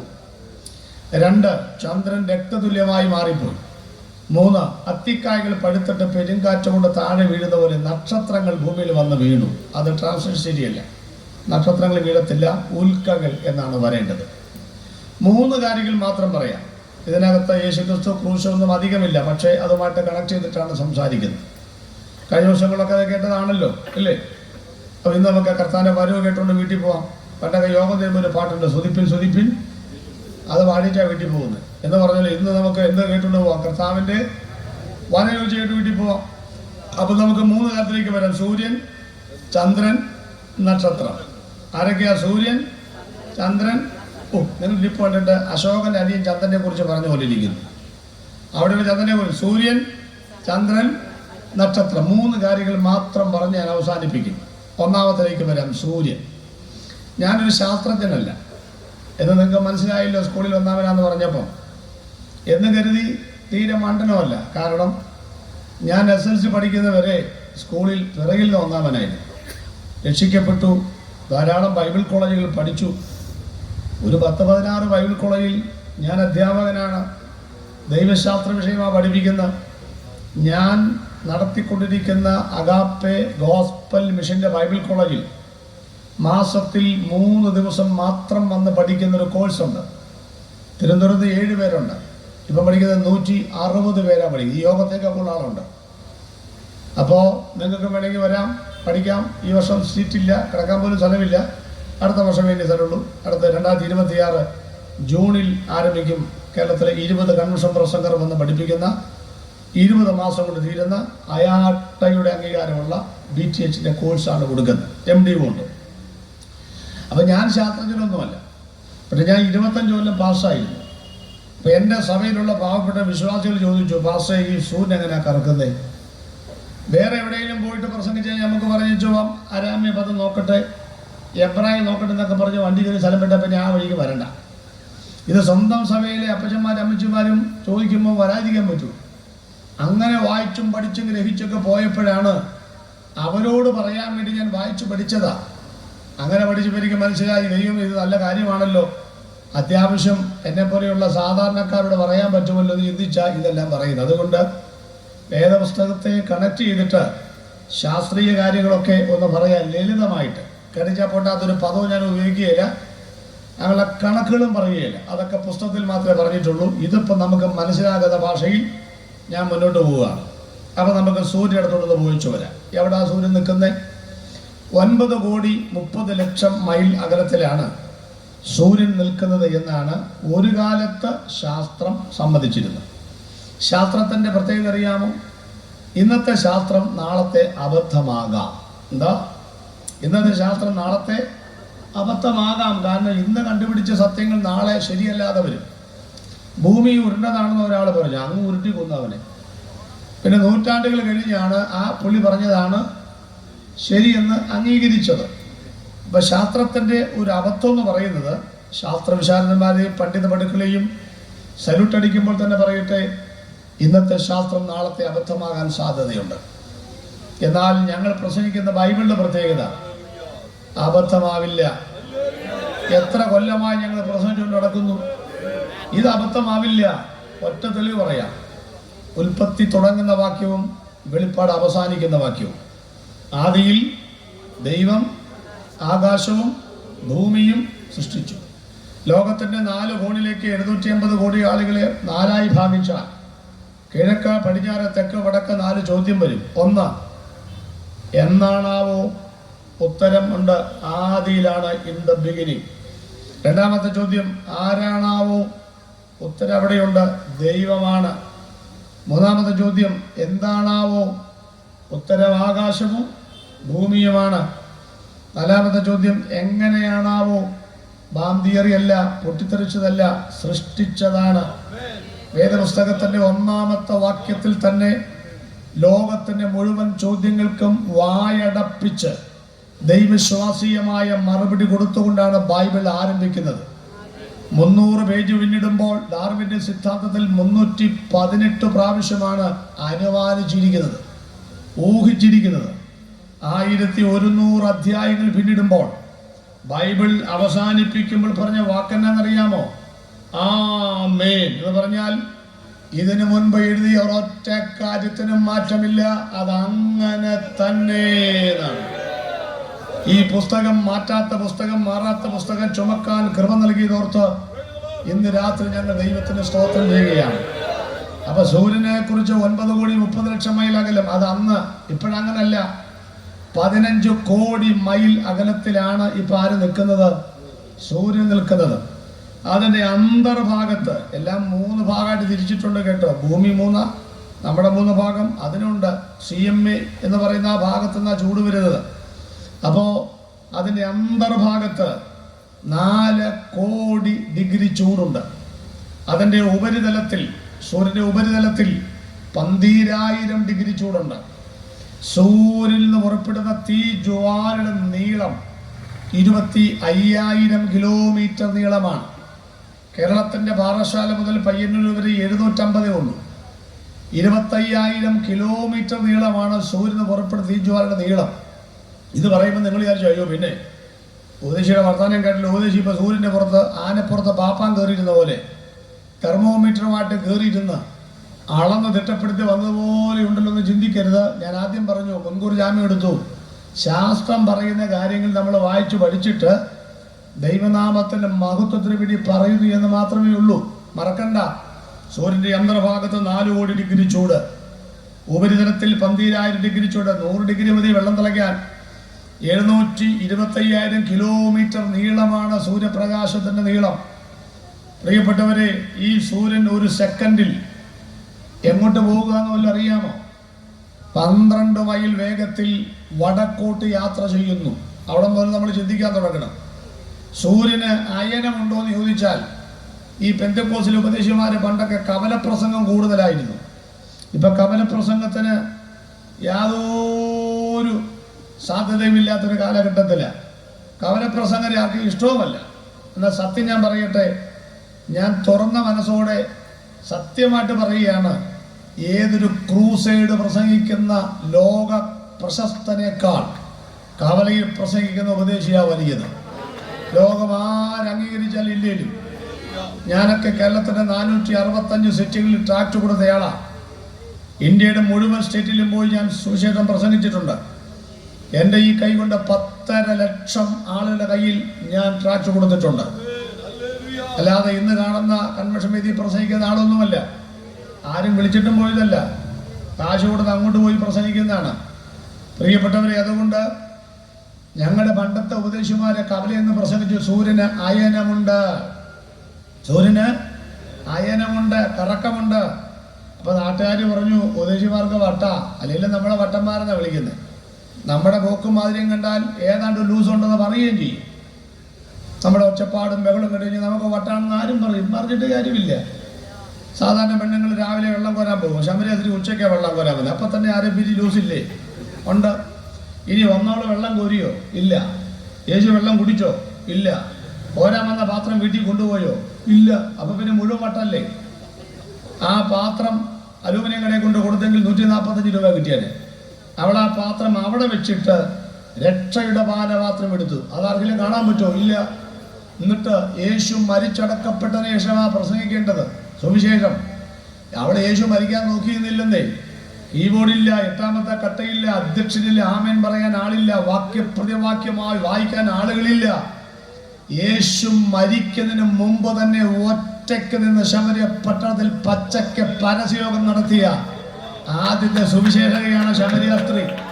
നാട്ടുകാരെ പറയും, ഈ കൊച്ചിലെ വട്ടാണച്ചാ, വട്ട് തന്നെയാ, വട്ടാണ്. ഈ വട്ട് നമുക്ക് തന്നതിനായിട്ട് ഞങ്ങൾ ദൈവത്തിന് സ്തോത്രം ചെയ്യുന്നു. പ്രിയപ്പെട്ടവരെ, അതുകൊണ്ട് ഞാൻ പറഞ്ഞു വരുന്നത് സാധനം മനസ്സിലായല്ലോ. ഉപദേശിമാർ പ്രസംഗിച്ച നാട്ടുകാർ പറഞ്ഞു ഉപദേശിമാർക്ക് വട്ട, അവർക്ക് വല്ല വിവരമുണ്ടോ? പണ്ട് നോവ പ്രസംഗിച്ചപ്പോൾ നാട്ടുകാർ പറഞ്ഞു എന്നാ വരും, മഴ വരും. ഇയാൾ മഴ കണ്ടിട്ടുണ്ടോ? ഇല്ല. കാരണം അന്ന് വരെ മഴ പെയ്തിട്ടില്ല. ഭൂമിയിൽ നിന്ന് മഞ്ഞ് പൊങ്ങിയ നനച്ചുകൊണ്ടിരിക്കുന്നേ. മഴ കണ്ടിട്ടില്ല. അപ്പം പിന്നെ നമ്മളെ വട്ടെന്ന് വിളിക്കുന്ന കാര്യം അല്ല, അർത്ഥം നമ്മൾ വട്ടന്മാരാണെന്നേ. ലോകയെക്കുറിച്ച് വേദവികാരം കവിതയിൽ മഹാകവി KVS സാറ് പറഞ്ഞിട്ടുണ്ട്, തലയുടെ സ്ക്രൂ 1-2 ഇളകിയിട്ടുണ്ട്. എണ്ണ തേച്ചുകൂടി 2-3 ഭംഗിയായി ചെയ്തിടുകയിൽ കുറേയൊക്കെ മാറുമേ. പറച്ചിലും പറയിലും മനുഷ്യനായാലും മണ്ടയിൽ തലച്ചോറ് വേണ്ടേ, വല്ല ഉണ്ടാമണ്ടിയും ഒപ്പിച്ചിടുമെന്നാണ് ഇയാൾ. നമുക്ക് വട്ടാണെന്നാണ് ലോകം പറഞ്ഞത്. ഞങ്ങളുടെ ഉപദേശിമാർക്കൊക്കെ വട്ടാണെന്ന് പറയാൻ നീ ഒന്നുകൂടെ ജനിക്കണം. ഞങ്ങളുടെ ഉപദേശിമാര് സൂര്യന് അയനമുണ്ടെന്ന് പറയാനുള്ള വാക്യം എന്നറിയാമോ? ബൈബിളാണ്, ശാസ്ത്രമല്ല. 19ാമത്തെ സങ്കീർത്തനം. ചുമ്മാ പറ. അതെങ്കിലും സങ്കീർത്തനമാണല്ലോ നമ്മളെ കഞ്ഞി കുടിക്കാൻ നേരത്ത് വായിക്കുന്നത്, വേറൊന്നും വായിക്കത്തില്ലല്ലോ. ഹഗായിക്ക് തുറന്നിട്ട് തുമ്മുന്നവരുണ്ട്. എന്നാ കാര്യം? പുതിയ പോലെ ഇരിക്കുക. ഹഗായി തുറന്നു, പൊടി പിടിച്ചിരിക്കുന്നു, ഹാച്ചി അടച്ചു വെച്ചു. അങ്ങനെയൊക്കെ ആളുകളുണ്ട്. ഏതാ സങ്കീർത്തനം? 19ാമത്തെ സങ്കീർത്തനം. ആകാശം ദൈവത്തിന്റെ മഹത്വത്തെ വർണ്ണിക്കുന്നു, ആകാശവിധാനം കൈവരെ പ്രസിദ്ധമാക്കുന്നു. പകലിനെ വാക്ക് ഒഴിക്കുന്നു, രാത്രിക്ക് അറിവ് കൊടുക്കുന്നു. ഭാഷണമില്ല, വാക്കുകളില്ല, ശബ്ദം കേൾപ്പാനില്ല. ഭൂമിയുടെ ഒരറ്റത്തു നിന്ന് അതിൻ്റെ ഉദയവും മറുവറ്റം വരെ അതിൻ്റെ അയനവുമാകുന്നു. ഇംഗ്ലീഷിൽ സർക്യൂട്ട് എന്ന, അത് മണവറയിൽ പുറപ്പെടുന്ന മണവാളിന് തുല്യം. വീരനെ പോലെ ഓട്ടമിടുവാൻ സന്തോഷിക്കുന്നു, അവിടെ അവൻ സൂര്യന് കൂടാരമടിച്ചിരിക്കുന്നു. രണ്ട് വാക്കുകൾ ഇതിനകത്ത് ഞങ്ങൾ ഹൈലൈറ്റ് ചെയ്യാം. ഒന്ന് സർക്യൂട്ട് അഥവാ അയനം, രണ്ട് ഓട്ടം ഓടുവാൻ സന്തോഷിക്കുന്നു. ഈ രണ്ട് വാക്യം എടുത്തു വെച്ചിട്ടാണ് ഞങ്ങൾ ഉപദേശിമാരെ പറഞ്ഞത്, ശാസ്ത്രം പറയുന്നതല്ല ശരി, ബൈബിൾ പറയുന്നതാണ് ശരി. സൂര്യന് അയനമുണ്ട്. അവര് സമ്മതിച്ചില്ല. പക്ഷെ കാലങ്ങൾ കഴിഞ്ഞപ്പോൾ ഇപ്പം ശാസ്ത്രം സമ്മതിച്ചു സൂര്യന് അയനമുണ്ട്. ഇപ്പം ശാസ്ത്രം പള്ളിക്കൂടത്തിൽ പഠിപ്പിക്കുന്ന സൂര്യന് രണ്ട് വിധത്തിൽ അയനമുണ്ടെന്ന. ഒന്ന്, ഭൂമിയെപ്പോലെ സ്വയം അച്ചുതണ്ടിൽ കറങ്ങി വരും, 28 ദിവസം എടുക്കും. രണ്ട്, ഒരു സെക്കൻഡിൽ 12 മൈൽ വേഗത്തിൽ ഈ സൗരയൂഥം എങ്ങോട്ട് പോകുന്നു? എങ്ങോട്ടാ പോകുന്നേ? വടക്കോട്ട് പോകുന്നു. എന്ന് പറഞ്ഞാൽ സൂര്യനും ചന്ദ്രനും നക്ഷത്രങ്ങൾ ഇല്ലേ, ശുക്രൻ, ശനി, വ്യാഴം, പിന്നേതാ ബുധൻ എല്ലാം ഉണ്ട്. അതിനകത്ത് വെള്ളിയും ഞായറും മാത്രമില്ല. അത് രണ്ട് പെന്തിക്കോസുകാരെടുത്തു. വെള്ളിയാഴ്ച ഉപവാസ പ്രാർത്ഥനയും ഞായറാഴ്ച ആരാധനയും, ബാക്കി എല്ലാം സൗരയൂഥത്തിലുണ്ട്. അപ്പൊ അവരെല്ലാം കൂടെ ഒരു സെക്കൻഡിൽ എങ്ങോട്ട് പോകുന്നു? 12 മൈൽ വേഗത്തിൽ വടക്കോട്ട് പോകുന്നു. ശരിയാണോ മക്കളെ ഞങ്ങൾ പറയുന്നത്? ആന്നോ? ഏതാ വടക്ക്? നിങ്ങൾ ചോദിച്ചു ഈ യോയി പാറയ്ക്കല്ലേ വീട് എവിടാ? ഞാൻ പറഞ്ഞു അങ്കമാലി.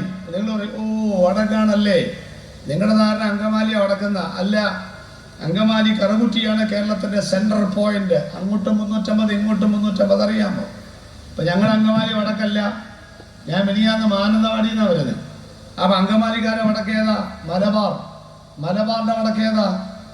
വയനാട്. അവരുടെ വടക്കേതാ? കാസർഗോഡ്. അവരുടെ വടക്കേതാ? മംഗലാപുരം. അവരുടെ വടക്കേതാ? വടക്കേ ഇന്ത്യ. ഇത് നേര് പറ, വടക്കെന്നും പറഞ്ഞ സ്ഥലമുണ്ടോ? സ്ഥലമുണ്ടോ വടക്കെന്നും പറഞ്ഞ്? ഇല്ലെന്നേ. നമ്മളിതൊക്കെ എവിടെയാണോ നിൽക്കുന്നത് അതിലൊരു വടക്കുണ്ടെന്നുള്ളതല്ലാതെ, ഇപ്പോൾ ഉദാഹരണം നമ്മൾ ട്രിവാൻഡ്രം സിറ്റി ചെന്നു. നെയ്യാറ്റങ്കര ട്രിവാൻഡ്രത്തിന്റെ കിഴക്കാണോ പടിഞ്ഞാറാണോ? കിഴക്ക്. അത് ട്രിവാൻഡ്രത്ത് നിൽക്കുന്നതുകൊണ്ടാ. അതേ സമയത്ത് ബാലരാമങ്കാവ് എന്തു പറയും? നെയ്യാറ്റങ്കര എവിടാ? പടിഞ്ഞാറാ. അല്ലെങ്കിൽ കോവളക്കര പടിഞ്ഞാറാ. നമ്മുടെ കിഴക്ക് അവന്റെ പടിഞ്ഞാറാ. ഭൂമി ഉരുണ്ടല്ലേ ഇരിക്കുന്നേ. ഒന്നുകൂടെ കൃത്യമായിട്ട് പറയാം, പഴമക്കാർ പഴഞ്ചൊല്ല് പറയും, ഏറെ തെക്കോട്ട് പോകരുത്. എന്താ കാര്യം? വടക്കുവശത്തെത്തും. ഏറെ തെക്കോട്ട് പോയാൽ എവിടെ വരും? കാരണം ഭൂമി ഇങ്ങനെ ഉരുണ്ടതായതുകൊണ്ട് തെക്കോട്ട് ഒത്തിരി പോയാൽ എവിടെ വരും? കറങ്ങി തിരിഞ്ഞ് വടക്ക് വശത്തെത്തും. ഇനി വടക്ക് എന്താണെന്ന് വല്ലതും അറിയാമോ പ്രിയപ്പെട്ടവരെ? ചുമ്മാതാണ് ഈ ബൈബിളൊക്കെ രേഖപ്പെടുത്തിയിരിക്കുന്നത്. സൂര്യൻ നേരെ വെച്ചു പിടിക്കുക വടക്കോട്ട്. എന്തിനു വടക്കോട്ട് പോകുന്നേ? ഉത്തരം പറഞ്ഞോട്ടെ. വടക്കാണ് സ്വർഗം. ആരോട് പറയാ? വടക്കാണ് സ്വർഗം. ഏത് വടക്ക്? അപ്പൊ നിങ്ങൾ ചിന്തിച്ചു കാസർഗോഡ് വടക്കോ? അല്ലെന്നേ.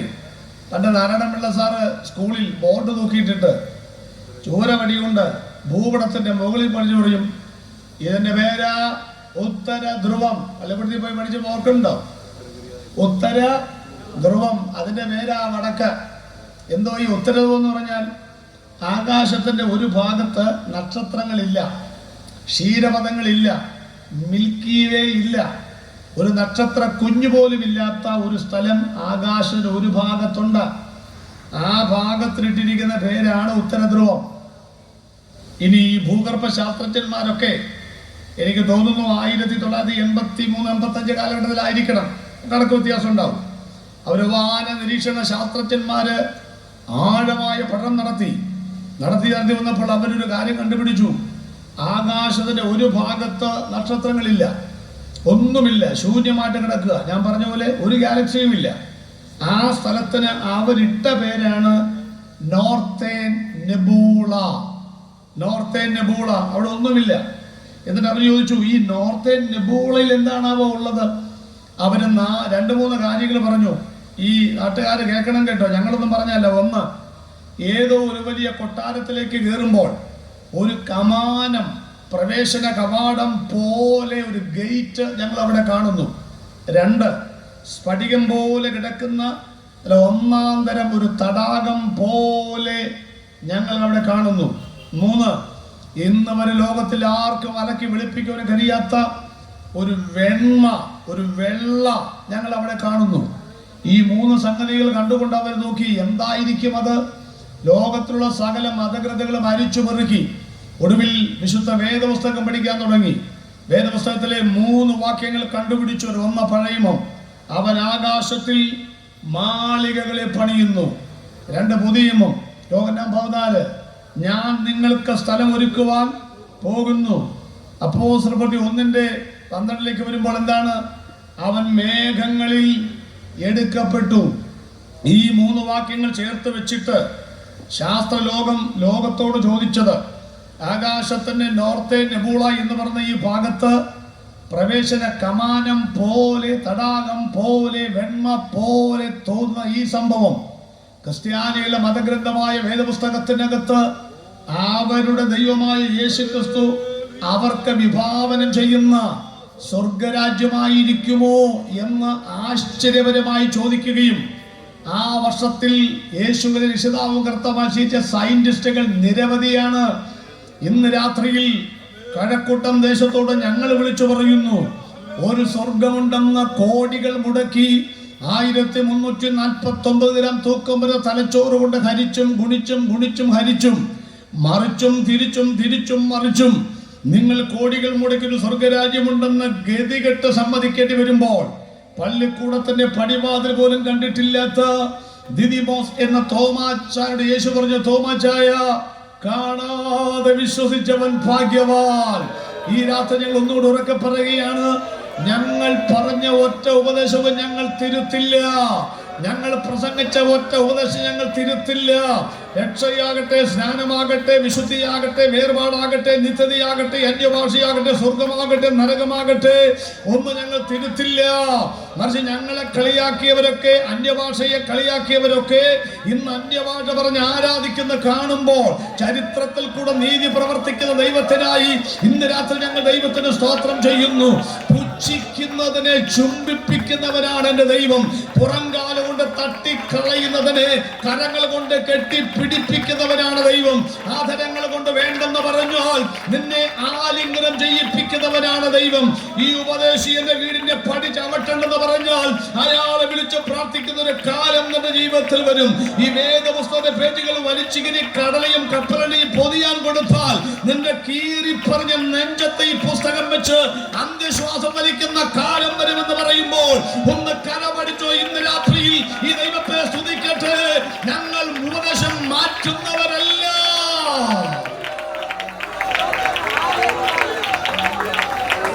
എത്ര കൊല്ലമായി നമ്മൾ രക്ഷ പ്രസംഗിക്കുന്നു. യേശു ഏകരക്ഷകൻ. വിശ്വാസസ്നാനം ഞങ്ങൾ മാറ്റിയിട്ടുണ്ടോ? സ്നാനപ്പെട്ടതൊക്കെ തെറ്റായി പോയി തോന്നിയിട്ടുണ്ടോ?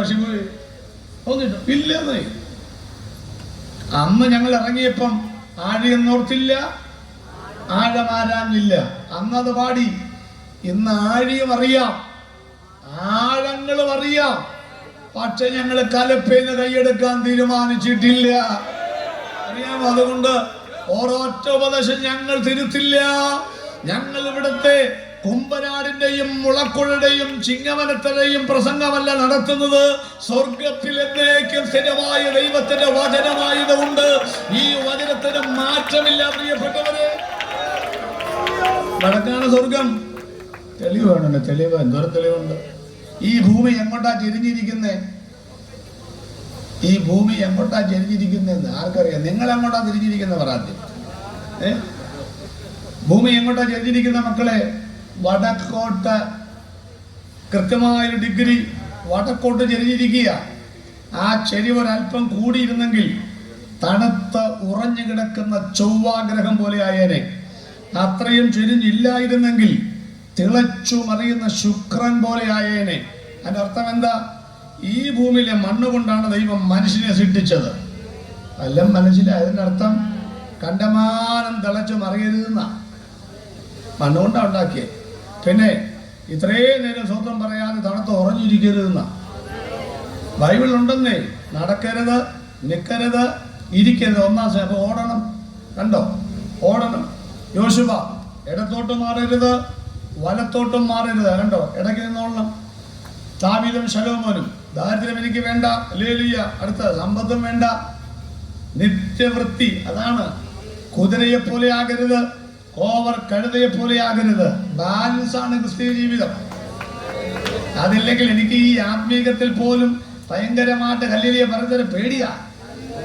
നാളെ സഭ ചെന്നപ്പോ ഒരു പുള്ളി ആരാധന 10 മണിക്ക് തുടങ്ങി, പുള്ളി 11 മണിക്ക് വന്ന് ഇരുന്നപ്പോ മുതൽ ഹല്ലേലൂയ ഹല്ലേലൂയ. ഞാൻ അവിടുത്തെ ഭാഷ പറഞ്ഞു, ഇപ്പോഴാ സഭയ്ക്ക് ഒരു അനക്കം വന്നേ, ഒരാത്മീയൻ വന്നത്. പുള്ളി നല്ല ആത്മീയനല്ലയോ പാസ്റ്റർ? ചിരിക്കും. എന്താ പറയുക, എൻ്റെ ഭാഷയിൽ 4 ആഴ്ചയായി പുള്ളി വന്നിട്ട്. ഇനി പുള്ളി 4 ആഴ്ച കഴിഞ്ഞാൽ വരുള്ളൂ. ഈ 8 ആഴ്ചയിലെ ഹല്ലേലൂയ ഒരുമിച്ച് പറയുന്ന രംഗമാണ് ഉണ്ടോ? അപ്പൊ ഈ ഹല്ലേലൂയ പറഞ്ഞതിൽ വലിയ കാര്യമൊന്നുമില്ലെന്നേ. അങ്ങനെയൊക്കെ സംഭവം നടന്നു പോകുന്നത്. ഒന്നിനും തിളച്ചു മറിയരുത്. മിനിമം ഗ്യാരിൽ നിന്നോളണം. ഇല്ലെങ്കിൽ സംഗതി ചെമ്മീൻ ചാടിയാൽ ചട്ടിയോളം പിന്നെ അടുപ്പിലോളം എന്ന് പറഞ്ഞോളൂ. അങ്ങനെ പോകുമെന്ന് നമുക്ക് വിടാം. ഭൂമി എങ്ങോട്ടാ ചെരിഞ്ഞിരിക്കുന്നത്? വടക്കോട്ട്. കൃത്യമായി ഇന്ന് രാത്രിയിൽ കിഴക്കോട്ടൻകാര് മണ്ണിലേക്ക് കമന്ന് കിടന്നപ്പോ ചോദിക്ക്, എന്തിനാണ് ഉപേദി വടക്കോട്ട് ചെരിഞ്ഞിരിക്കുന്നത്? ഭൂമി പറയും, അച്ഛാ വടക്കാണ് സ്വർഗം.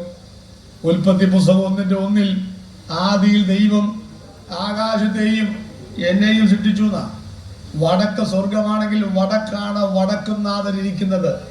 ഞാൻ എൻ്റെ ദൈവത്തെ സൃഷ്ടിതാവിനെ നമസ്കരിക്കാൻ വേണ്ടിയിട്ട് എങ്ങനെ കുനിഞ്ഞിരിക്കുന്നേ? വല്ലതും മനസ്സിലായോ?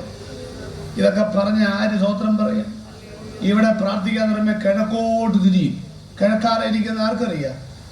കിഴക്കാരായിരിക്കുന്നത് തിരിയാണെങ്കിൽ അങ്ങോട്ട് തിരിയണം, വടക്കോട്ട്. അത് ഈ വടക്കോട്ടല്ല, മേലോട്ട് തിരിയാണെങ്കിൽ വടക്കോട്ട്. ആളുകൾ കിഴക്കോട്ടാ തിരിയുന്നത്. ഇന്നാൾ ഒരു എക്യുമെനിക്കൽ പ്രാർത്ഥനയാണ്. പ്രാർത്ഥിക്കാമെന്ന് പറഞ്ഞപ്പോഴേ കുറേ പേര് കിഴക്കോട്ട് തിരിഞ്ഞു, കുറച്ച് പേര് പടിഞ്ഞാറോട്ട് തിരിഞ്ഞു. ഒരു പുള്ളി ലൈറ്റ് ഹൗസ് തിരിയുക. കാരണം പുള്ളിക്ക് ഇതുവരെ കിഴക്കും പടിഞ്ഞാറേതെന്ന് കണ്ടിട്ടില്ല. ഞാൻ അവിടെ തന്നെ നിന്നു. കാരണം ഇനിയിപ്പോൾ എങ്ങോട്ട് തിരിച്ചിട്ടും കാര്യമില്ലല്ലോ. സ്വോത്രം. തിരിയാണെങ്കിൽ എങ്ങോട്ട് തിരിയുക? വടക്കോട്ട് തിരിയുക. ഇനി അടുത്ത ഭാഗത്തേക്ക് വരാം. ഭൂമി കൃത്യമായി പറയുന്നുണ്ട്, എൻ്റെ വടക്കും നാഥൻ അവിടെ ഞാൻ വടക്കോട്ട് തിരിഞ്ഞ് അവൻ നമസ്കരിക്കുകയാണെന്ന്. അതാണ് ആരാധന. അതാണ് ആരാധന. നമ്മുടെ ആളുകളൊക്കെ ഇപ്പം ശീലിച്ചു കഴിഞ്ഞു. അടുത്തിരിക്കുന്നവർക്ക് കൈ കൊടുത്ത് ചിരിച്ചുകൊണ്ട് പറ, ഇന്ന് നിങ്ങളെ അനുഗ്രഹിക്കും. അന്നേരം സ്വത്തം പറയാൻ വേണ്ടി ഇരിക്കുക. അന്നേരമാണ് നമ്മൾ സ്വത്തം പറയുള്ളൂ. നമ്മൾ ഈ ഒരു പ്രസംഗത്തിനിടയിൽ ഒരു 15 പ്രാവശ്യം നമ്മൾ സ്വത്രം പറയിപ്പിക്കുന്നത് കണ്ടാൽ ഒരു കാര്യം ഉറപ്പാകും, ഇത് ഏതാണ്ടൊരു LKG ക്ലാസ് ആണെന്ന്. LKG UKG അംഗൻവാടി, അതിനപ്പുറത്തോട് നമ്മൾ ഇതുവരെ വളർന്നിട്ടില്ലെന്ന് മനസ്സിലാവും. പ്രസംഗകര് സ്വത്രം പറയിപ്പിക്കേണ്ട വല്ല കാര്യമുണ്ടോ? ഇടയ്ക്കൊക്കെ വേണമെങ്കിൽ പറയിപ്പിക്കുക. എന്നാലും പിന്നെ നിങ്ങൾ സ്വത്രം പറഞ്ഞാലേ എനിക്ക് അങ്ങോട്ട് വരുവോളൂ എന്നുള്ള പ്രസംഗമൊക്കെ ഉണ്ട്. അതെങ്ങനെ ഏനേജായിട്ട് കൊടുത്തേനെ വന്നാലേ പോട്ടെ. പക്ഷെ നിങ്ങൾ ആരും സ്വത്രം പറഞ്ഞില്ലെങ്കിലും ഞാൻ 9 മണി വരെ പ്രസംഗം, എൻ്റെ കയ്യിൽ സംഗതി ഉണ്ട്. സ്വത്രം മുന്നോട്ട് പോകാം. അതുകൊണ്ട് ആരാധന അർത്ഥം എന്നാന്ന് എഴുതിയിരിക്കുന്നത്? കൃതജ്ഞത നിറഞ്ഞു കവിയുന്നതാണ് ആരാധന. അറിഞ്ഞ ഹൃദയത്തിൽ നിന്നുള്ള ബഹിർഗമനമാണ് ആരാധന. ഹൃദയം ദൈവത്തോട് മാത്രം ഇടപെടുന്നതാണ് ആരാധന. സൃഷ്ടിതാവിന്റെ മുൻപിൽ സൃഷ്ടി നടത്തുന്ന സാഷ്ടാംഗ പ്രണാമമാണ് ആരാധന. 3 മറന്നാലും 4-ാമത്തേത് മറക്കണ്ട. പണ്ട് കാലത്തൊക്കെ സോഡാക്കി ഒരു ഗോലിയുണ്ട്. ഗോലി എന്ന് പറഞ്ഞാൽ കണ്ടിട്ടില്ലേ? മുട്ടയിലൊക്കെ വെച്ചാ പൊട്ടിക്കുന്നേ. അതെങ്ങാനും കുടിച്ചാൽ അതൊക്കെ കുടിച്ചും ഗ്യാരണ്ടി ഉള്ള സോഡയാണെന്നേ. അത് കുടിച്ച് ആരെങ്കിലും കൊമളെ പൊങ്ങി വരൂ എന്ന് പറയാറുണ്ടോ? ഇല്ല. ക്വാളിറ്റി ഉള്ളതാണ് കുടിച്ചെങ്കിൽ അത് ഏതിലെങ്കിലും കൂടെ പുറത്തു വരും. നിനക്കൊന്നും തടയാനൊക്കെയല്ല മനുഷ്യനെ. ഇപ്പോഴത്തെ സോഡാക്കി അങ്ങനെയാണോ? അല്ലെന്ന്. അതുകൊണ്ട് എൻ്റെ ഹൃദയം ശുഭവചനത്താൽ കവിയുന്നു. എൻ്റെ കൃതി രാജാവിന് വേണ്ടി ഞാൻ പറയുന്നു. എൻ്റെ നാവ് ഹൃദയം അങ്ങോട്ട് നിറഞ്ഞിരുന്നാൽ നാവിൽ കൂടെ വരുന്ന സ്തോത്രം സമർത്ഥനായ ലേഖനി എഴുത്തുപോൽ ഒരാൾ പോലും സ്തോത്രം പറയിപ്പിക്കാതെ കരമടിക്കാനും സ്തോത്രം ചെയ്യാനും കഴിയുന്ന കാര്യം എന്നാണെന്നറിയാമോ? അകത്ത് ഉള്ളവൻ ഒറിജിനൽ ദൈവമാണ്, അകത്തുള്ള ഡ്യൂപ്ലിക്കേറ്റ് അല്ലെന്ന്. ഭൂമി വടക്കോട്ട്, സ്വർഗം വടക്കാണെന്ന്. ഈ പണ്ടൊക്കെ അത് ഇവിടെ അല്ലേ? ഇപ്പൊ ഇതിന്റെ അപ്പുറത്തെന്തോ എന്തോ തുറമുഖമാണല്ലോ, കഴക്കൂട്ട് എന്തോ ബീച്ച്, ഞാൻ മേനെന്തോ എന്തോ എന്തേലും മറ്റൊരു ബീച്ച്, വിഴിഞ്ഞം ബീച്ച്. അപ്പൊ നിങ്ങൾ പണ്ട് കടലിൽ പോകുന്നവര് പിന്നെ ദിശ മനസ്സിലാക്കാൻ വാച്ചുണ്ടോ? ഇല്ല. അന്ന് എന്തുവാ? ഒന്ന് നിഴൽ, രണ്ട് ഒരു യന്ത്രത്തിന്റെ പേര് പറ, ഓർക്കുന്നുണ്ടെങ്കിൽ. വടക്ക് നോക്കി യന്ത്രം കേട്ടിട്ടുണ്ടോ? ഇപ്പൊ കേട്ടില്ലേ? വടക്ക് നോക്കി യന്ത്രം. എന്തെയ്യോ വടക്ക് നോക്കി യന്ത്രത്തിന്റെ പ്രത്യേകത? അതിനെന്താ കിഴക്ക് നോക്കി യന്ത്രം എന്ന് പേരിടാത്ത? ഞാൻ ഈ സാധനം ഒറ്റയ്ക്ക് മേടിച്ചു. ഗുജറാത്തിൽ പോർബന്തറിൽ ഇത് മാത്രം വിൽക്കുന്ന കടയുണ്ട്. അന്ന് 35 രൂപയേ ഉള്ളൂ. ഒരെണ്ണം മേടിച്ച് ഞാൻ വീട്ടിൽ കൊണ്ടുവന്ന് നോക്കി, ഇതിനെന്തുവാണ് വടക്ക് നോക്കി യന്ത്രം? അപ്പോഴാ മനസ്സിലായത്, ഈ വടക്ക് നോക്കി യന്ത്രത്തിന്റെ കാന്ത സൂചികൾ ഉത്തര ധ്രുവത്തിലെ നക്ഷത്രങ്ങൾക്ക് അഭിമുഖമായി മാത്രമേ സ്ഥിതി ചെയ്യത്തുള്ളൂ. എന്റെ അച്ഛാ, ഈ രാത്രി നിങ്ങൾക്ക് വല്ല പിടിയും കിട്ടിയോ? 35 രൂപ കൊടുത്താൽ കിട്ടുന്ന വടക്ക് നോക്കി യന്ത്രത്തിന്റെ കാന്ത സൂചിക്ക് പോലും അറിയാം കാന്തൻ എവിടായിരിക്കുന്നെന്ന്. സർവലോകത്തെക്കാളും വിലയുള്ള ആത്മാവിന്റെ ഉടമസ്ഥൻ നിങ്ങൾക്കറിയാമോ നമ്പരാൻ എവിടെ ഇരിക്കുന്നെന്ന്? ഇവിടെ വിമാനം വരെ നടന്നാൽ കാണുന്ന സ്ഥലത്തെല്ലാം മുട്ടുകുത്തും. വഴിയിലൊക്കെ തുടങ്ങി ശ്രദ്ധിക്കുന്നത് കാണാം. പ്രിയപ്പെട്ടവരെ, പെന്തക്കോസിന്റെ ഗുണമെന്നാന്നറിയാമോ? പള്ളിക്കൂടത്തിന്റെ പടിവാതിൽ പോലും കണ്ടിട്ടില്ലാത്ത അമ്മച്ചിയും അപ്പച്ചനുമാണെങ്കിലും എങ്ങനെറിയാമോ, പാന്റും ഷർട്ടും, റെയ്ബാൻഡിന്റെ കണ്ണടയും, പിന്നെ റെയ്മണ്ടിന്റെ ഷർട്ടും, ലാക്കോസ്റ്റിന്റെ ബെൽറ്റും, ലിവിങ്ങിന്റെ പാന്റും, ഡെക്മാർക്കിന്റെ ഷൂവും, ഒരു 20-25,000 രൂപയുടെ ഡ്രസ്സാണ് ഇട്ടിരിക്കുന്നെങ്കിലും വഴിയുന്നുകൊണ്ട് പേരും ഊരും അഡ്രസ്സും അറിയാത്ത ദൈവത്തെ തൊഴുകൊണ്ട് നിൽക്കുന്ന ഒത്തിരി വഴിയാത്ര ഞങ്ങൾ കാണാറുണ്ട്. ഞങ്ങളുടെ അമ്മച്ചിമാരെ പ്രത്യേകം അറിയാമോ? ഉടുത്തിരിക്കുന്ന ചട്ടയും കൊണ്ടുമാണെന്ന് പറഞ്ഞാലും വഴിയിൽ കാണുന്ന ഊരും പേരുമില്ലാത്ത ഒറ്റ ദൈവത്തിന്റെ മുമ്പിലും അവര് മുട്ടുകുത്തുകയില്ല. അവര് മുട്ടുകുത്തലിൽ വെളിപ്പാട് ലഭിച്ച ദൈവത്തിന് മുൻപാകെ മാത്രമേ ഞങ്ങൾ മുട്ടുകുത്തുള്ളൂ. No compromise. ആര് എന്നാ പറഞ്ഞാലും ശരി, നിത്യജീവനായ ഏക സത്യ ദൈവമായ ദൈവത്തിന് മുമ്പിലല്ലാതെ ഞങ്ങൾ മുട്ടുകുത്തത്തില്ല. വടക്ക് നോക്കി യന്ത്രത്തിന് അറിയാം എവിടേക്ക് വടക്കാണെന്ന്. എത്ര തെളിവ് വേണം ഇനി? ബൈബിളിലേക്ക് വരാം. വടക്കാണോ സ്വർഗം? ആന്നു. യെശയ്യാപ്രവചനം 44-ാം അധ്യായം എടുക്കണ്ട കേട്ടോ. അവിടെ ലൂസിഫറിനെ കുറിച്ച് പറയാ, ഞാൻ മേഘോന്നതങ്ങൾക്ക് മീതെ കയറും, നക്ഷത്രങ്ങൾക്ക് മീതെ കൂടുവെക്കും. അടുത്ത വാക്ക് പറ, ഉത്തര ദിക്കിന്റെ അതിർത്തിയിൽ സമാഗമ പർവ്വതത്തിൽ ഇരുന്നരുളും എന്നുള്ള ഹൃദയത്തിൽ പറഞ്ഞത്. അപ്പൊ ഏത് ദിക്ക്? ഉത്തര ദിക്ക്. അവിടെ ദൈവത്തിന്റെ സിംഹാസനം. ഉത്തര ദിക്ക്, അതായത് വടക്ക്. ഇനി 75-ാം സങ്കീർത്തനം 5, 6, 7 വാക്യങ്ങൾ പറഞ്ഞ് തുടങ്ങിത്തരാം. കിഴക്ക് നിന്നല്ല, പടിഞ്ഞാറ് നിന്നല്ല, തെക്ക് നിന്നുമല്ല ഉയർച്ച വരുന്നത്. എന്താ വടക്ക് പറയാത്തത്? വടക്ക് പറഞ്ഞിട്ടുണ്ട് തൊട്ടുതാഴെ, ദൈവം ന്യായാധിപതിയാകുന്നു. അതാ വടക്ക്. വടക്ക് വിട്ടുകളഞ്ഞല്ല, അവിടെ ദൈവം ഇരിക്കുന്നെന്ന് വല്ലതും പിടികിട്ടുന്നുണ്ടോ? 48-ാം സങ്കീർത്തനം 2-ാമത്തെ വാക്യം. സങ്കീർത്തനൊക്കെ അറിയാമല്ലോ. മഹാരാജാവിന്റെ നഗരമായി ഉത്തരഗിരിയായ സീയോൻ പർവ്വതം, ഉയരം കൊണ്ട് മനോഹരവും സർവഭൂമിയുടെയും ആനന്ദവും ഉത്തരഗിരി. ഉത്തര ദിക്ക്. പടിഞ്ഞാറ് വടക്ക് വിട്ടുകളഞ്ഞു. ഇവിടെ എന്താ? ഉത്തരഗിരി. ഇയ്യോബിന്റെ പുസ്തകം, യെഹെസ്കേൽ പ്രവചനം, വടക്ക് നിന്ന് തീ പോലെ വരുന്നു, വടക്ക് നിന്ന് സ്വർണ്ണശോഭ പോലെ വരുന്നു. എത്ര വാക്യം വേണം പറയൂ? അതുകൊണ്ട് വടക്കാണ് സ്വർഗം. അപ്പൊ സൂര്യനും ചന്ദ്രനും നക്ഷത്രമൊക്കെ വടക്കോട്ട് വെച്ച് പിടിക്കുന്ന കാര്യം എന്നാന്നറിയാമോ?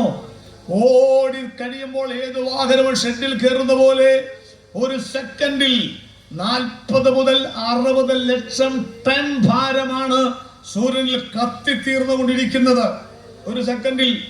ഇത് ഏതാണ്ട് 700 കോടി വർഷമായി അങ്ങനെ കത്തിത്തീർന്നുകൊണ്ടിരിക്കുന്ന വൻ ആണവ നിലയമാണ് സൂര്യൻ എന്നാണ് ശാസ്ത്രം പറയുന്നത്. 700 കോടി എന്ന് പറയുമ്പോൾ ശരിയായിരിക്കും.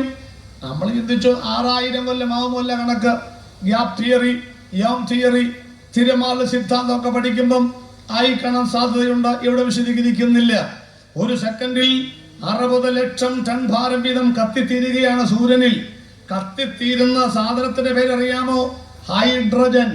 കത്തിത്തീർന്നു കഴിയുമ്പോൾ ആ വാതകത്തിന്റെ വേസ്റ്റിന്റെ പേരറിയാമോ? ഹീലിയം. ഈ ഹീലിയമാണ് ഈ സൂര്യൻ പല സ്ഥലത്ത് തന്നെ കാണുന്നത്. നിങ്ങൾക്കറിയാമല്ലോ, 1947 ഏപ്രിൽ മാസം 8-ാം തീയതി സൂര്യനിൽ കളങ്കമുണ്ടായി. വാർത്ത വായിച്ചിരുന്നു. 1,84,000 ചതുരശ്ര വിസ്തീർണത്തിലാണ് സൂര്യനിൽ ബാധയുണ്ടായി, കളങ്കമുണ്ടായി. അവിടെ നമ്മൾ കാണുന്നുണ്ട്. ഇത് വെളിപ്പാട് പുസ്തകത്തിനകത്തുണ്ട്. വെളിപ്പാട് പുസ്തകം 8-ാം അധ്യായത്തിന്റെ 12-ാമത്തെ വാക്യത്തിലേക്ക് വരുമ്പോൾ സൂര്യനിലും ചന്ദ്രനിലും 1/3 ബാധ തട്ടി എന്നാ. നമുക്കൊക്കെ ബാധ എന്ന് പറഞ്ഞാൽ മനസ്സിലാകും. ഒന്നെങ്കിൽ ഭൂതബാധയോ അല്ലെങ്കിൽ എന്തെങ്കിലും ബാധയെന്നിരിക്കും. പക്ഷേ സൂര്യന് ആരാ കൂടോത്രം ചെയ്യുന്നേ?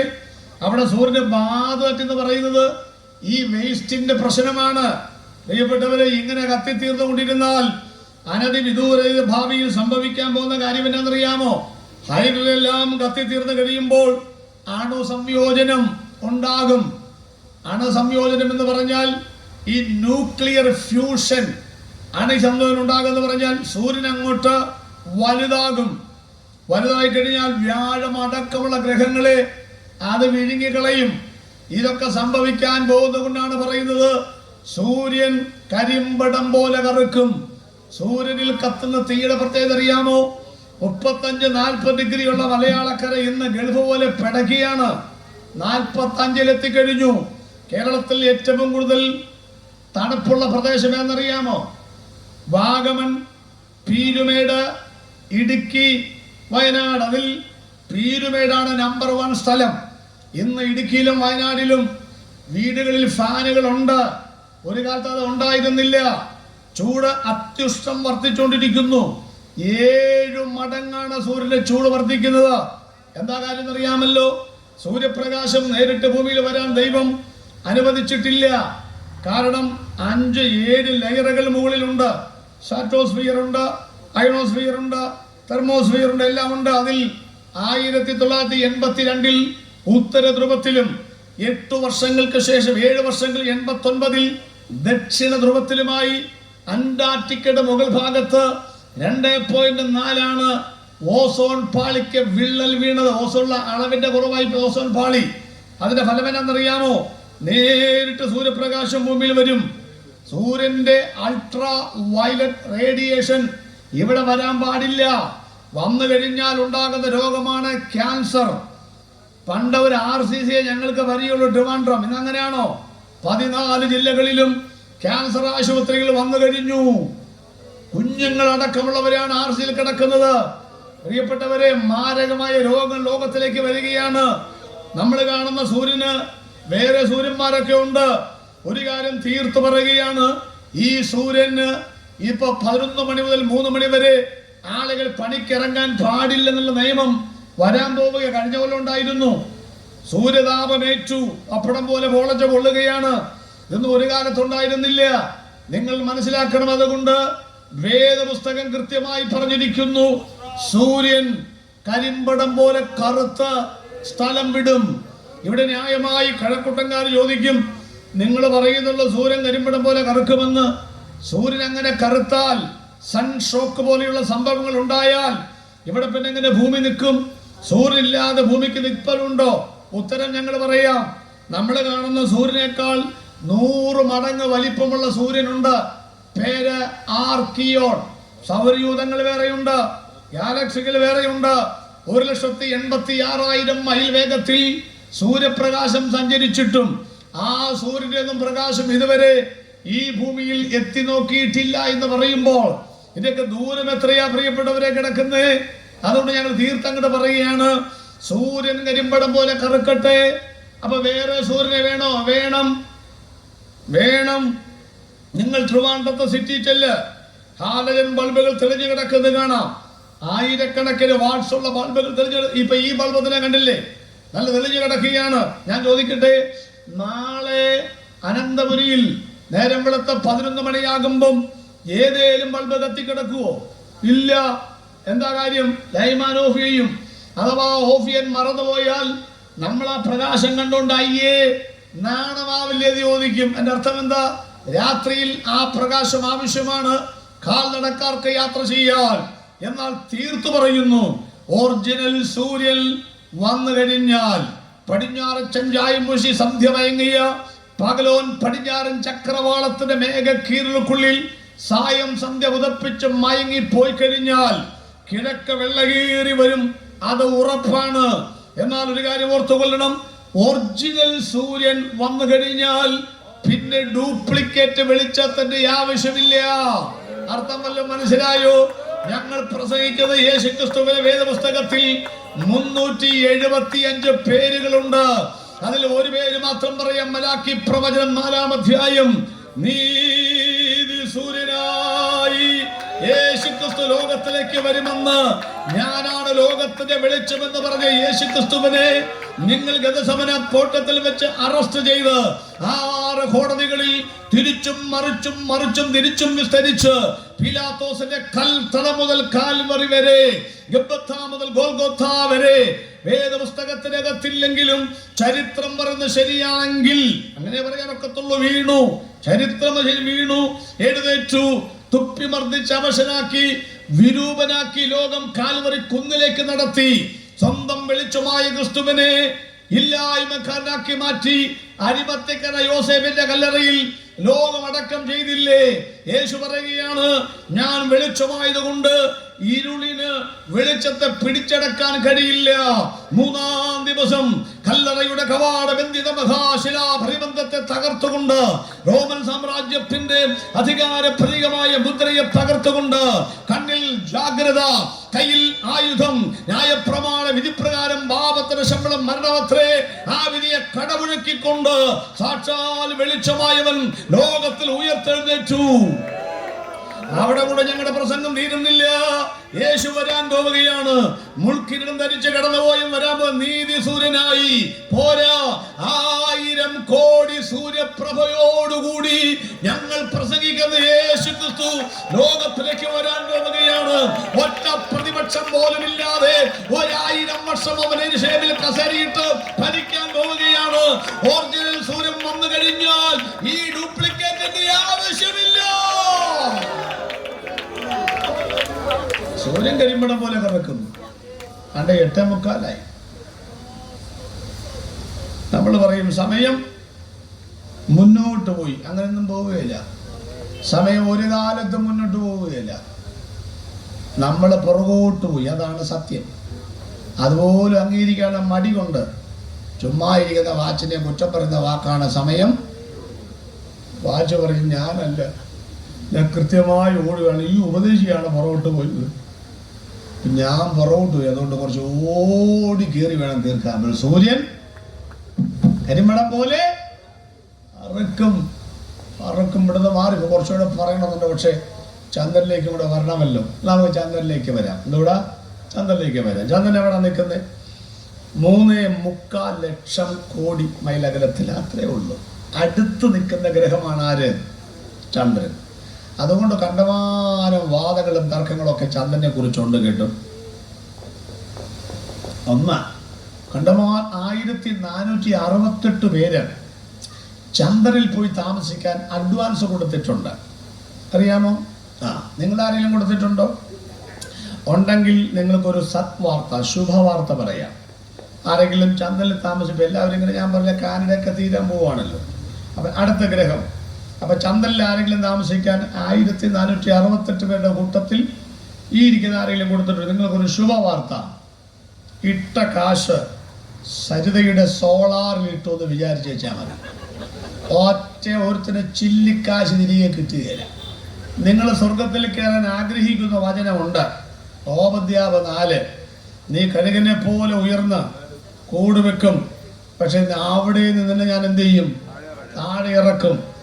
മനുഷ്യൻ സ്വയമായി ഉയർന്നാൽ താഴെ ഇറക്കും, പക്ഷേ സ്വയമായി ഉയരാൻ കഴിവില്ലാതെ ക്രൂശിൽ മരിച്ച യേശുക്രിസ്തുവിന്റെ അടുക്കൽ വന്ന പാപങ്ങൾ ഏറ്റുപറയുന്നൊരു പാപിയെ ദൈവം ഉയർത്തുന്നത് എവിടാന്നറിയാമോ? വല്ലതും അറിയാമോ? പൊന്നെ, ഇതിനൊക്കെ അപ്പുറത്തോട്ട് കൊണ്ടുപോകൂന്നേ. അപ്പൊ ചന്ദ്രനെ കുറിച്ചൊന്ന് പഠിക്കാം. ചന്ദ്രൻ സ്വയമായി പ്രകാശം നൽകുന്ന ഗോളമല്ല. സൂര്യനെ പോലെ പറഞ്ഞുകൊണ്ടിരുന്ന പ്രസംഗം തീരത്തില്ല. ഗോളമല്ല. സൂര്യപ്രകാശം ഏറ്റെടുത്തിട്ട് പ്രതിബിംബം, റിഫ്ലക്ഷൻ നൽകുന്ന ഗ്രഹമാണ് ആര്? ചന്ദ്രൻ. ചന്ദ്രനിലൊക്കെ ആളുകൾ പോയിട്ടുണ്ടെന്നാ പറയുന്നത്, നമ്മൾ അംഗീകരിച്ചു. ഒന്നാമത് ഈ പിള്ളേർ ഭയങ്കര കഴിവുള്ളവരാ, നമ്മളെക്കാൾ ഭയങ്കര ബുദ്ധിമാന്മാരാണെന്നേ. ഇപ്പോൾ കുറേ പിള്ളേർ പറഞ്ഞ് ചന്ദ്രനിലൊന്നും ആളുകൾ പോയിട്ടില്ലെന്നാ. എൻ്റെ കാര്യം എന്തറിയാമോ? അവിടെ കുത്തിയ കൊടി ഇങ്ങനെ ആടുന്നുണ്ടെന്നാണ് അവർ കണ്ടുപിടിച്ചിരിക്കുന്നത്. അവർ പറയുന്നത് ഏതാണ്ട് സഹാറ മരുഭൂമി പോലെയുള്ള സ്ഥലത്ത് പോയി കൊടി കുത്തിച്ച് വന്നെന്നും പറഞ്ഞ് കൃത്രിപ്പുകാരും കുത്തിത്തിരിപ്പുകാരും ഒക്കെ പുറകെ ഇറങ്ങിയിട്ടുണ്ട്. പക്ഷെ നമ്മൾ ഇതുവരെ വിശ്വസിച്ചിരിക്കുന്നത് പോയി തന്നെയാണ്. പിള്ളേരെ പറഞ്ഞു പറ്റിക്കാനൊക്കത്തില്ലെന്നൊക്കെ ശരിയാ. ആണ്ട് ഇന്നാള് ഒരപ്പൻ കൊച്ചിൻ്റെ കയ്യിൽ ഒരു പട്ടിയുടെ പടം കൊടുത്തു, ഒരു സ്കെച്ച് പേന ഒരു ഡസനും കൊടുത്തിട്ട് പറഞ്ഞു, കളർ ചെയ്തുകൊണ്ട് വരാൻ പറഞ്ഞു. അവൻ കളർ ചെയ്തുകൊണ്ട് വന്നു. കുറേ ആൾക്കാർ അവിടെ ഇരിപ്പുണ്ടായിരുന്നു. നോക്കിച്ച് പറഞ്ഞു, എടാ മരമാക്രി പൊട്ട, എടാ മരമണ്ട, ഇത് എന്നാ വട്ടിയാടാ ഇത്? എന്നാ കാര്യം? ആ 12 പേനയുടെ കളറും അവൻ ആർക്ക് വരച്ചു വെച്ചു? പട്ടിക്ക് വരച്ചു വെച്ചു. അപ്പം പറഞ്ഞു, എടാ നീലപ്പട്ടിയോ, എടാ പിന്നെന്തുവാ റോസ് പട്ടിയോ? എടാ ഒന്നുകിൽ വെളുത്ത പട്ടി, ഇല്ലെങ്കിൽ കറുത്ത പട്ടി, രണ്ടുമല്ലെങ്കിൽ പിന്നെ ഉണ്ടല്ലോ ഒരു ബ്രൗൺ കളറുള്ള പട്ടി. ഇത് എന്ത് പട്ടിയാടാ? അവന് 4 പേര് ഉപയോഗിച്ച് അങ്ങ് കളിയാക്കി അവനെ അങ്ങോട്ട് പദം വരുത്തി. നമ്മുടെ ഭാഷ പറഞ്ഞ തേച്ച് ഭിത്തിയില് ഒട്ടിച്ചു വെച്ചിരിക്കുക. അവൻ കൂളാടി ഇരിച്ചുകൊണ്ട് പറഞ്ഞു, പപ്പാ ഈ വിളിച്ച പേരൊന്നും എനിക്ക് യോജിക്കുകയില്ല. മരമണ്ടൻ, മാക്രി, പൊട്ടൻ ഒന്നും അത് പപ്പയ്ക്കായി യോജിക്കുന്നേ. അതെന്നാടാ പപ്പ? ഇത് പപ്പ പറയുന്ന കേരളത്തിലെ പട്ടിയല്ല, ഇത് വടക്കേന്ത്യയിൽ ഹോളി ആഘോഷം കഴിഞ്ഞു വരുന്ന പട്ടിയാണ്. പാരാമണ്ടൻ. അതുകൊണ്ട് പിള്ളേരെ അടുത്തുനിന്ന് ഒരു പരിപ്പ് വേവുകയില്ലേട്ടോ. നമുക്ക് ആകെപ്പാടെ വാട്സാപ്പിൽ തോണ്ടാൻ അറിയാം. അത്രയും ഉള്ളത്ത് ആ വാട്സാപ്പ് ഇങ്ങോട്ട് കൊടുത്ത് ഈ കൊച്ചൊക്കെ അതിന്റെ പരിപ്പെടുത്ത കൈ തരും 5 മിനിറ്റ് കൊണ്ട്. അവർക്ക് ഭയങ്കര ബുദ്ധിരാക്ഷസന്മാരാണെന്നേ. അപ്പൊ ചന്ദ്രനിലേക്ക് പോകാം. ചന്ദ്രൻ എന്ത് ചെയ്യും?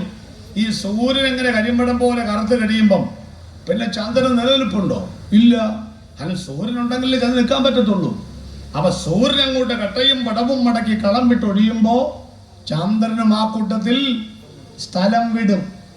അതിന്റെ അർത്ഥം വല്ലതും പിടി കിട്ടിയോ? പിടി കിട്ടാത്തതുകൊണ്ടാ മിണ്ടാതിരിക്കുന്നത്. കണ്ടോ, ഇതിലൊക്കെ പുഴുങ്ങിയ മുട്ട കുറ്റിക്കകത്തിരിക്കുന്ന പോലെ നോക്കുന്നു. തള്ളണോ കൊള്ളണോ, തള്ളണോ കൊള്ളണോ? ഏതായാലും പൊടി നനച്ച് കുറ്റിക്കകത്ത് കയറിപ്പോയില്ലയോ? ഇവിടെ വന്നില്ലയോ? ആവി കയറിപ്പോയില്ലേ? കയ്യിലിന്റെ കണ കൊണ്ട് കുത്തി മുറത്തിനകത്തോട്ട് ഇട, ആവിയെങ്കിലും പറക്കട്ടെ. ബാക്കി പറഞ്ഞേക്കാം. സൂര്യനും ചന്ദ്രനും ഇല്ലാതായാൽ എന്ത് സംഭവിക്കുന്നില്ല അറിയാമോ? അത് പഠിച്ചോ. എപ്പോഴാ സൂര്യൻ ഉണ്ടാക്കിയെന്ന് പറ. ഉൽപ്പത്തിയിലേക്ക് വരാം. എവിടെ വരാം? ഏത് പുസ്തകത്തിലേക്ക് വരാം? ദൈവമേ, 9 മണിക്ക് യോഗം തീരണം. ഈ പാസ് 8:45 എങ്ങോട്ട് പോവുക? ഉൽപ്പത്തിയിലേക്ക് പോവുക. ഈ പുള്ളിന് എപ്പോ വരും വെളിപ്പാടിൽ എന്ന് ഇത് നിങ്ങളിരിക്കേണ്ട. ഞാൻ ഓടിക്കേറി പെട്ടെന്ന് വരും. ആത്മാവ് ഫിലിപ്പോസിനെ എടുത്തുകൊണ്ട് പോയതുപോലെ ഞാൻ പെട്ടെന്ന് വരും. സംഗതി തീർക്കും. അവിടെ വരാം. പകൽ വാഴുവാൻ വലിയ വെളിച്ചത്തെയും രാത്രി വാഴുവാൻ ചെറിയ വെളിച്ചത്തെയും ഉണ്ടാക്കി. ആരാന്ന് മനസ്സിലായല്ലോ? സൂര്യനും ചന്ദ്രനും. അടുത്തത്, അവ നിങ്ങൾക്ക് കാലങ്ങൾ, ദിവസങ്ങൾ, വേനൽ, മഴ, ശീതം, ഉഷ്ണം, വീത, കൊയ്ത്ത് തിരിച്ചറിയാനാണ്. എന്ത് പിടികിട്ടി? സൂര്യനും ചന്ദ്രനും ഉണ്ടെങ്കിലേ കാലങ്ങളുള്ളൂ, ദിവസങ്ങളുള്ളൂ. ഇനി സൂര്യനെയും ചന്ദ്രനെയും അമ്പലക്കാള കണക്കെ അടിച്ചുവിട്ടേക്കുകയല്ല. ഒരു കാലഗണനയുടെ കീഴിലാണ് സൂര്യനും ചന്ദ്രനും. എവിടെ വാക്യം? 104-ാമത്തെ സങ്കീർത്തനം 19-ാമത്തെ വാക്യം. സൂര്യൻ തന്റെ അസ്തമാനത്തെ അറിയുന്നു, ചന്ദ്രനെ അവൻ കാലനിർണയത്തിനായി നിയമിച്ചു. കണ്ടോ? അപ്പൊ കാലനിർണയം എന്ന് പറഞ്ഞാൽ യഹൂദന്മാർ വിശ്വസിക്കുന്ന ഏതും ചന്ദ്രമാന വർഷമാണ്. ചന്ദ്രമാന വർഷം, സൂര്യമാന വർഷം, ഹിജറ വർഷം, ശാഖവർഷം, മലയാളം, ജൂലിയൻ, ഇതൊക്കെ ഇംഗ്ലീഷ് കലണ്ടറൊക്കെ ഇല്ലേ? ചന്ദ്രന്റെ പ്രത്യക്ഷയങ്ങൾ 14 28, പൗർണവാസി അമാവാസി 28 രണ്ടും. ആരോട് ചോദിക്കുക? പള്ളിക്കൂടത്തിൽ വിട്ടപ്പം കശുമാങ്ങ വരയ്ക്കാൻ നടന്നു. 28 രണ്ടും 30 × 12 = 360 യഹൂദനൊരു വർഷം. മനസ്സിലായോ? അപ്പൊ ചന്ദ്രമാന വർഷം. ഇനി ഇപ്പൊ ഇസ്ലാം മത വിശ്വാസികൾ ചന്ദ്രനെ നോക്കിക്കറിയുകൊണ്ടല്ലേ മാസപ്പിറവികൾ ഡിക്ലെയർ ചെയ്യുന്നത്. ഇനി പഴയമത്തിലേക്ക് വരാം. പഴയമത്തിന്റെ വെളിപ്പാട് പുസ്തകം ലോകത്തിന്റെ പഞ്ചാംഗം എന്നറിയപ്പെടുന്ന പുസ്തകമാണ് ദാനിയേൽ പ്രവചനം. അതിൽ ഈ സൂര്യനും ചന്ദ്രനും അവസാനിക്കും, കാലങ്ങൾ ഇല്ലാതാകുന്നൊരു സൂചനയുണ്ട്. വാക്യം പറയാം, എല്ലാവരും കേട്ടിട്ടുണ്ട്. ശവപ്പെട്ടി അകത്തോട്ട് തള്ളി വെക്കുമ്പം പറയും ഇപ്പോഴും ദാനിയേലേ പോയിക്കൊള്ളുക. അടുത്ത വാക്ക് പറ. നമുക്ക് മാത്രമേ അറിയത്തുള്ളൂ. ഇവരെന്ന് പറഞ്ഞ ഈ പെട്ടിയെ കൊണ്ട് വരുമ്പോഴേ കണ്ടായിരുന്നു ഒരു പാക്കറ്റിനകത്ത് 2 ബണ്ണും ഒരു പഴവും ഒരു ഒരു വഴമ്പ് സമോസയും പൊതിഞ്ഞ് വെച്ച് കണ്ടോണ്ടാ വന്നിരിക്കുന്നത്. പെട്ടി അങ്ങോട്ട് തള്ളുമ്പോഴേ കാലാവസാനം നോക്കാറില്ല, തിരിച്ചുപോയി. നാളെ പറഞ്ഞിട്ട് ഒരാൾ 4 പൊതി കൊണ്ടാ പോയെന്ന്, മരിച്ച പുള്ളിക്കും കൊണ്ടുള്ള പൊതി കൊണ്ടാണ് വീട്ടിലോട്ട് പോകുന്നത്. എന്നോ തീറ്റ ആളുകൾക്ക് സ്വത്രം രാവിലെ ഒരു കട്ടപ്പാടിൽ ഇരിക്കുകയല്ലയോ. എന്തോ കാലാവസാനത്തിങ്കിൽ നിന്റെ ലഭിപ്പാൻ നീ എന്ത് ചെയ്യും? ഇപ്പൊ കാലത്തിന് അവസാനം ഉണ്ടാകുന്ന ക്ലിയർ ആണോ? പുതിയമത്തിലേക്ക് വരാം. കാലത്തിന്റെ തികവിങ്കൽ കന്യകയിൽ കൂടെ കർത്താവ് ഭൂജാതനായി. യോഹന്നാന്റെ പ്രസംഗം കാലം തികഞ്ഞു. യോഹന്നാൻ തടവിലായപ്പോൾ യേശു പ്രസംഗിച്ചു കാലം തികഞ്ഞു. മത്തായി 24:3. അതെപ്പോൾ സംഭവിക്കും? നിന്റെ വരവിനും ലോകാവസാനത്തിനും. ഇനി വേദപുസ്തകത്തിൽ മാനവരാശിയോട് സംസാരിക്കുവാൻ ദൈവത്തിന്റെ അവസാനത്തെ പുസ്തകമാണ് വെളിപ്പാട് പുസ്തകം. അതിൽ നിങ്ങൾ കണ്ടോ? ഉൽപ്പത്തിയിൽ സൂര്യനും ചന്ദ്രനും ഉണ്ടാക്കിയ ദൈവം വെളിപ്പാടിൽ പറയാണ്, ഇനി സൂര്യന്റെ പ്രകാശം ആവശ്യമില്ല, ചന്ദ്രന്റെ പ്രകാശം ആവശ്യമില്ല, പകരം കുഞ്ഞാടാൽ അവിടുത്തെ വിളക്ക്. ഒന്നിലധികം പ്രാവശ്യം ആവർത്തിച്ച് രേഖപ്പെടുത്തിയിരിക്കുകയാണെന്ന്. ആ കാലത്തിന് എന്താ പേര് പറയുന്ന പോലെ അറിയാമോ? നിങ്ങൾക്ക് അറിയാമോ? ഇന്ന് രാത്രി യോഗം തീരാൻ പോവുക. അപ്പൊ നമ്മൾ എന്തോ പറഞ്ഞ് പിരിയും? Good night. നമ്മൾ ആണുങ്ങളാ, പെണ്ണുങ്ങൾ അങ്ങനല്ല പറയുന്നേ. ബാക്കി എവിടെയെങ്കിലും വെച്ച് കാണുമ്പം പറയാം എന്ന് പറഞ്ഞാണ് അവര് പിരിയുന്നേ. നമ്മൾ പറഞ്ഞ് തീർക്കുകയാണ്. ഇവര് തീർക്കുകയില്ല. ഇവരെ 14 വർഷം ജയിലിട്ടാലും ഒരു മുറി കിടന്നാലും ഒരു എപ്പിസോഡ് മാത്രമേ തീരത്തുള്ളൂ. ആരുടെ എപ്പിസോഡൊക്കെ അവർക്ക് പറയാറുണ്ടാകും. നല്ല കാര്യമാ, ആ നാവ് വേണം സുവിശേഷം അറിയിക്കാൻ. അതാൻ്റെ നല്ല കാര്യം. അത് അവിടെ കിടക്കട്ടെ. കണ്ടല്ലോ, സുവിശേഷം പറയാൻ ആര് ദൈവം ഏൽപ്പിച്ചത്? പെണ്ണുങ്ങളെ. എന്താ ആണുങ്ങളെ ഏൽപ്പിക്കാതിരുന്നേ? അവരോട് പറഞ്ഞു, പെണ്ണ് പറഞ്ഞു പോയി പറഞ്ഞോളാൻ പറഞ്ഞു. പെണ്ണ് എന്താ കാര്യം? ഒരു കാര്യം കൈ കിട്ടിയാൽ പരത്താൻ ഇവരെ പോലെ മിടുക്കല് വേറെ ആരുമില്ലെന്ന കർത്താവ് കൊണ്ട് നമ്മുടെ മനഃശാസ്ത്രമൊക്കെ ഇതിലറിയത്തില്ലയോ? നമ്മൾ പിന്നെ അവിടെ പോട്ടെ, അത് അങ്ങ് വിട്ടു കളഞ്ഞു. അപ്പൊ സൂര്യനും ചന്ദ്രനും ഇല്ലാതാകുമ്പോൾ എന്തോ സംഭവിക്കും? സൂര്യൻ നമ്മൾ 9 മണി ആയതുകൊണ്ടാണ് ഗുഡ്നൈറ്റ് പറഞ്ഞേ? അല്ല, സൂര്യൻ ഇല്ലാത്തതുകൊണ്ടാണ്. വീട്ടിൽ ചെന്ന് 10 മണിക്ക് ഗുഡ്നൈറ്റ് വിടത്തില്ലയോ? 12 മണിക്ക് ഗുഡ്നൈറ്റ് വിടത്തില്ലയോ? അമേരിക്കയിൽ ഓരോ സ്റ്റേറ്റിലും 1.5 മണിക്കൂർ വ്യത്യാസമുണ്ട്. ടോട്ടൽ 11 മണിക്കൂർ. ഗൾഫിൽ 2 മുതൽ 4 മണിക്കൂർ വരെ. പ്രിയപ്പെട്ടവരെ, ഗുഡ് നൈറ്റ് വിടുന്നത് സൂര്യൻ ഇല്ലാത്തതുകൊണ്ടാണ്. അല്ലാണ്ട് വാച്ച് 10 മണിക്ക് ഗുഡ് നൈറ്റ് വല്ല നിയമമുണ്ടോ? ഒരു നിയമമില്ല. ഞാൻ ചോദിക്കട്ടെ, ഇന്ന് ഇവിടെ അസ്തമിച്ച സൂര്യൻ നാളെ നേരം വെളുത്ത് 7 മണിക്ക് 6 മണിക്ക് ഉദയം ചെയ്തില്ലെങ്കിൽ ഗുഡ് മോർണിംഗ് വിടാൻ പറ്റുമോ? ഇല്ല. അവിടെ ചിലര് ആശ്വസിക്കും, ദൈവമേ അങ്ങനെയാണെങ്കിൽ അതൊരു ഞായറാഴ്ചയായിരുന്നെങ്കിൽ, കാരണം സഭായത്തിനും പോകണ്ടല്ലോ, ഇന്നായിരുന്നെങ്കിലേ. അപ്പൊ ഇതില്ലെങ്കിൽ പോകാൻ പറ്റത്തില്ല. സൂര്യനും ചന്ദ്രനും ഇല്ലാത്ത ആ കാലത്തിന്റെ പേര് വല്ലതും അറിയാമോ നിങ്ങൾക്ക്? സൂര്യനും ചന്ദ്രനും ഇല്ലാത്ത കാലത്തിന്റെ പേര് എന്നറിയാമോ? സെക്കൻഡുകൾ ഇല്ലാത്ത, മിനിറ്റുകൾ ഇല്ലാത്ത, മണിക്കൂറുകൾ ഇല്ലാത്ത, തിങ്കൾ ചൊവ്വ ബുധൻ വ്യാഴം വെള്ളി ശനി ഞായർ ദിവസങ്ങൾ ഇല്ലാത്ത, 1 2 3 4 ആഴ്ചകൾ ഇല്ലാത്ത, ജനുവരി ഫെബ്രുവരി ടു ഡിസംബർ മാസങ്ങൾ ഇല്ലാത്ത, 2024 25 വർഷങ്ങൾ ഇല്ലാത്ത, 21 22 നൂറ്റാണ്ടുകൾ ഇല്ലാത്ത, കാലങ്ങൾ ഇല്ലാത്ത, കാലഘട്ടങ്ങൾ ഇല്ലാത്ത, ഋതുക്കൾ ഇല്ലാത്ത, ഋതുഭേദങ്ങൾ ഇല്ലാത്ത, 2 കരവും ചേർത്ത് പറ, നിത്യത ലോകത്തിൽ വരുമെന്ന്. രണ്ടുപേരും പാട്ട് പാടല്ലേ? കാലമെല്ലാം കഴിയും, ഇന്നു കാണുന്നതെല്ലാം അഴിയും. കാലമെല്ലാം കഴിയും, ഇന്നു കാണുന്നതെല്ലാം അഴിയും. പിന്നെ പുതുയുഗം വിരിയും, തിരികെ വരാതെ നാം.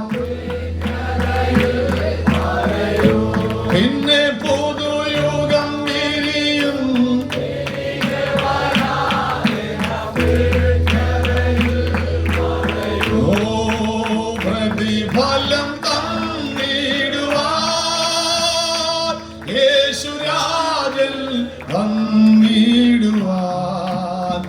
അധികമില്ലിനിയും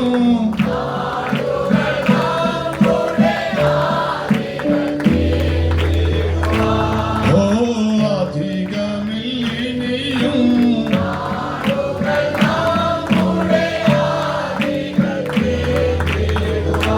ഒരു സ്വന്തം പറഞ്ഞ പ്രിയപ്പെട്ടവരെ, സൂര്യനും ചന്ദ്രനും ഇല്ലാതാകുമ്പോൾ കാലങ്ങൾ ഉണ്ടാവില്ല, പകരം നിത്യത വരും. അതിനാ നമ്മൾ ഒരുങ്ങി നിൽക്കുന്നേ. ഒരു കാര്യം കൂടെ പറയാനുണ്ട്. സൂര്യൻ കരിമ്പടം പോലെ കറുക്കും, ചന്ദ്രൻ രക്തതുല്യമായി മാറിപ്പോകും, ഉൽക്കകൾ വന്ന് വീഴും. പറയണോ പറയണ്ടയോ? മണി 9 ഇപ്പൊ തീർക്കണ്ടതാ.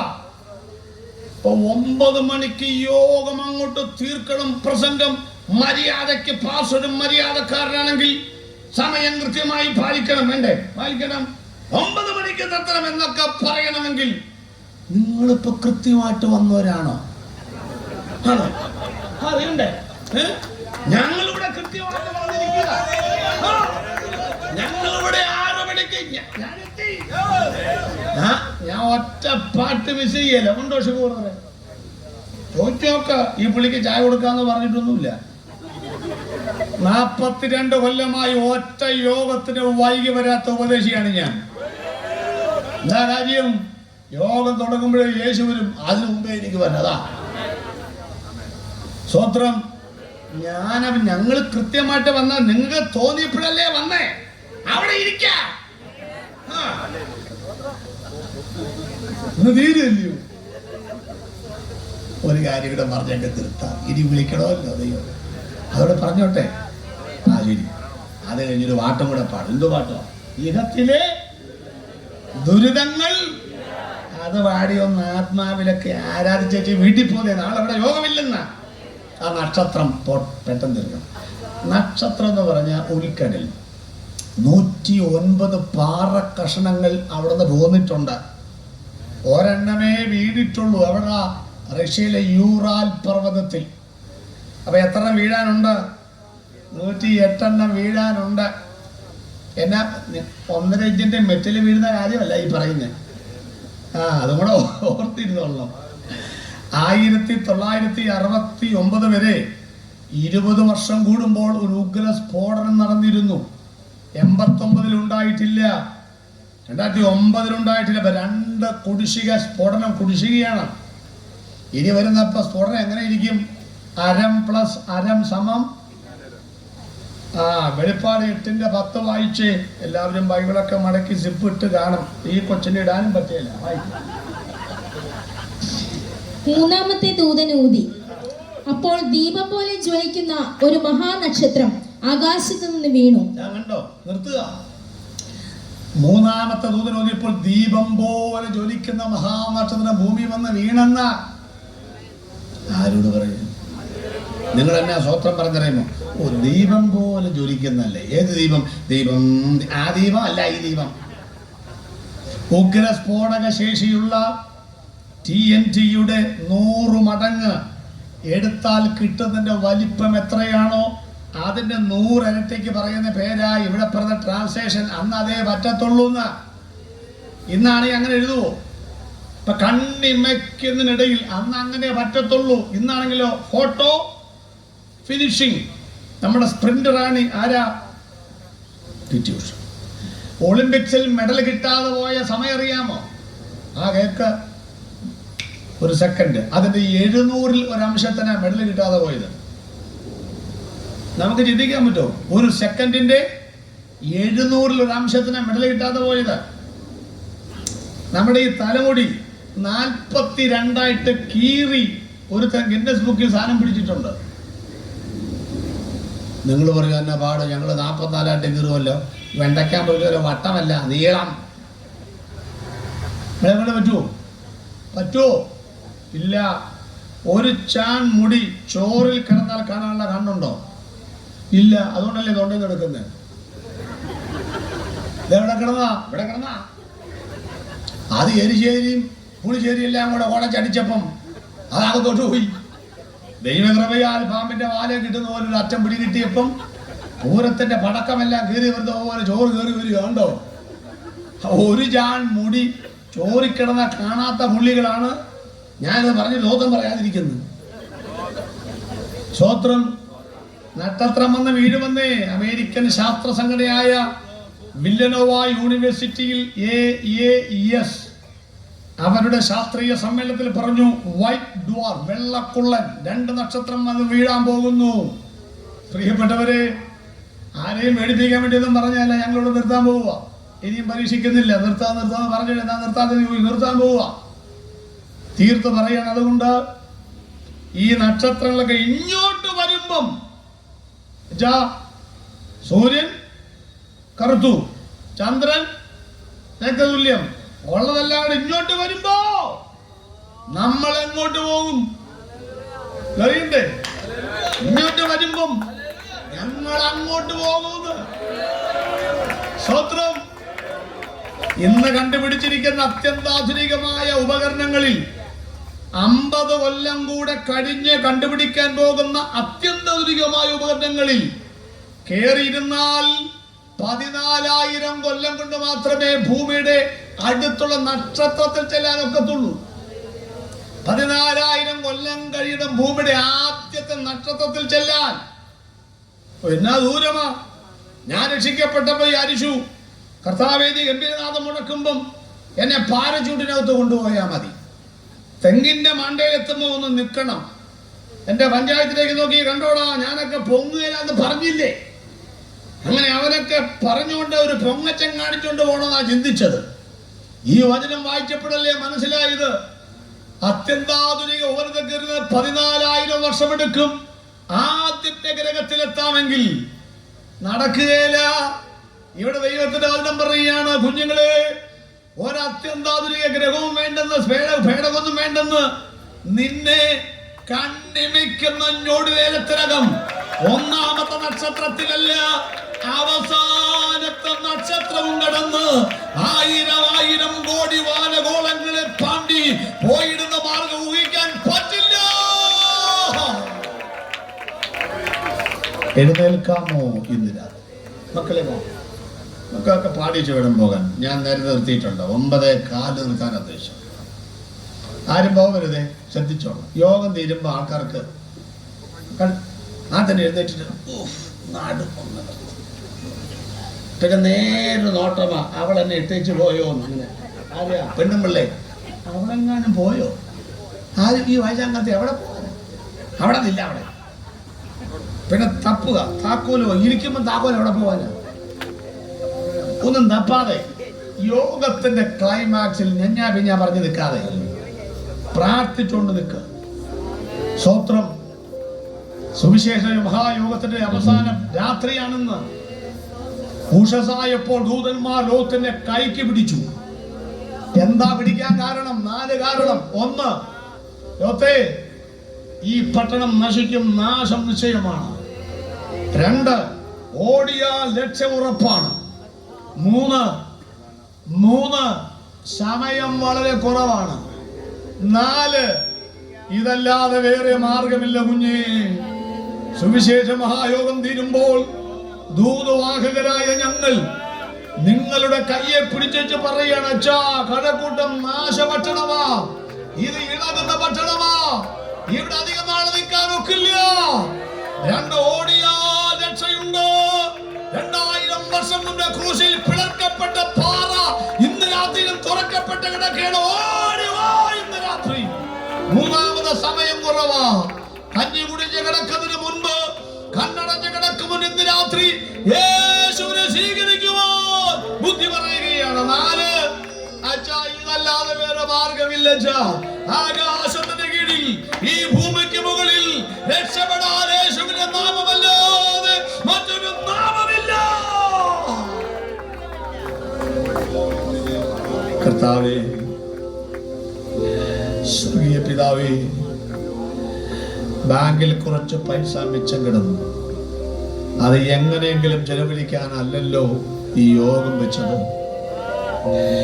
ഏതുവിധേനയും ആത്മാക്കൾ യേശുവിനെ കാണാനാണല്ലോ യോഗം. ഇന്ന് തീരും. ഒരു പാട്ട് കൂടെ കഴിയുമ്പോൾ ഞങ്ങൾ പിരിഞ്ഞു പോകും. പക്ഷെ കർത്താവേ, നിന്റെ പ്രവർത്തികൾ ഇന്ന് രാത്രി ആശീർവാദം പ്രവേശനം ആരംഭിക്കും. അത് ഞങ്ങൾ വിശ്വസിച്ചുകൊണ്ട് ഞങ്ങൾ ദൈവത്തെ സ്തുതിക്കുകയാണ്. ഇന്ന് രാത്രിയിൽ ഈ ഇളകുന്ന മണ്ണിൽ നിന്ന് കാലിനടിയിലെ മണ്ണിളകുന്നു, ആകാശം ഇളകി മാറുന്നു. ഇളകാത്ത രാജ്യത്തിൽ പ്രവേശിക്കേണ്ടതിന് ആ രാജ്യത്തിന്റെ ഉടമസ്ഥനായ യേശുവിനെ സ്വീകരിക്കുവാൻ കൃപ നൽകിയവർക്ക് നന്ദി. കൃപ നൽകുവാൻ ആഗ്രഹിക്കുന്നവർക്ക് അത് നൽകണമേ എന്ന് പ്രാർത്ഥിക്കും. ഞങ്ങളുടെ പ്രാർത്ഥന കേട്ടതിനായി സ്തോത്രം. യേശു ക്രിസ്തുവിന്റെ വിലയേറിയ നാമത്തിൽ തന്നെ രണ്ട് കരവും ചേർത്തടിച്ചു ശക്തിയോടെ ദൈവത്തെ ആരാധിച്ചതയും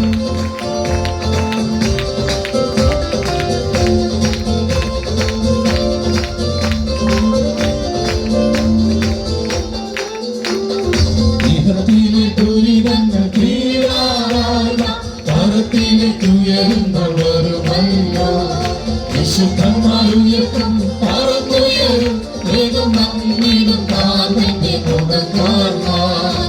വിശുദ്ധന്മാരുയർത്തും പറന്നുയരും വേഗം നമ്മിടും കാലന്റെ മുഖം കാണാൻ. വാനസേനയുമായി വരും പ്രിയമാനവേ വരുമല്ലോ. വാനസേനയുമായി വരും പ്രിയമാനവേ വരുമല്ലോ. വരവേറ്റം സമീപമായി ഒരുങ്ങുന്ന സഹചര സ്വർഗീയമണാളനെ എതിരേൽക്കാൻ. വരവേറ്റം സമീപമായി ഒരുങ്ങുന്ന സഹചര സ്വർഗീയമണാളനെ എതിരേൽക്കാൻ. അവർ തന്റെ ജനത്താൽ അവരോട് കൂടെ വസിക്കുന്ന നീരെല്ലാം തുടച്ചിടുന്ന. അവർ തന്റെ ജനത്താൽ അവരോട് കൂടെ വസിക്കുന്ന നീരെല്ലാം തുടച്ചിടുന്ന. നിന്റെ കഷ്ടതയും ഇനി തീർക്കുകയില്ല. നിന്റെ കഷ്ടതയും ഇനി തീർക്കുകയില്ല. വാനസേനയുമായി വരും പ്രിയമാനവേ വരുമല്ലോ. വാനസേനയുമായി വരും പ്രിയമാനവേ വരുമല്ലോ.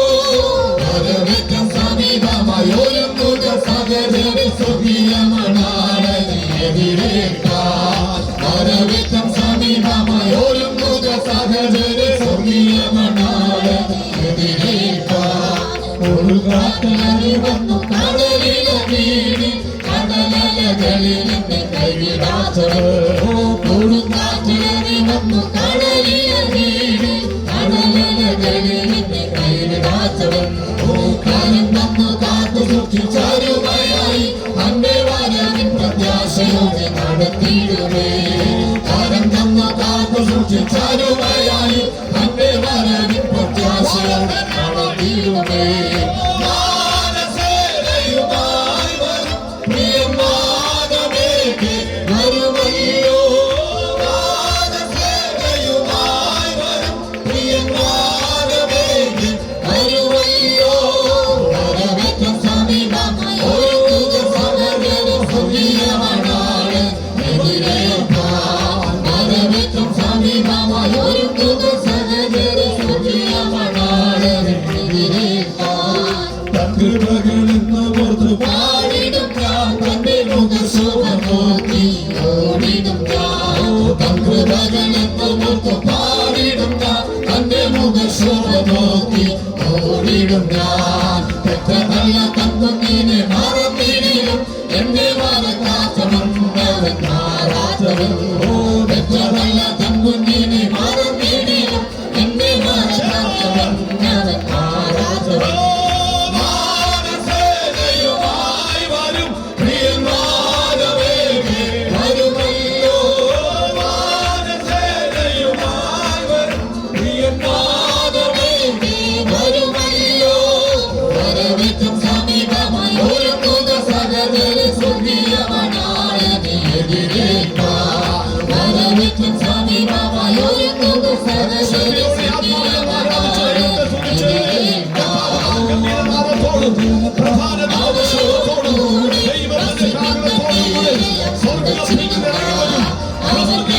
പ്രധാന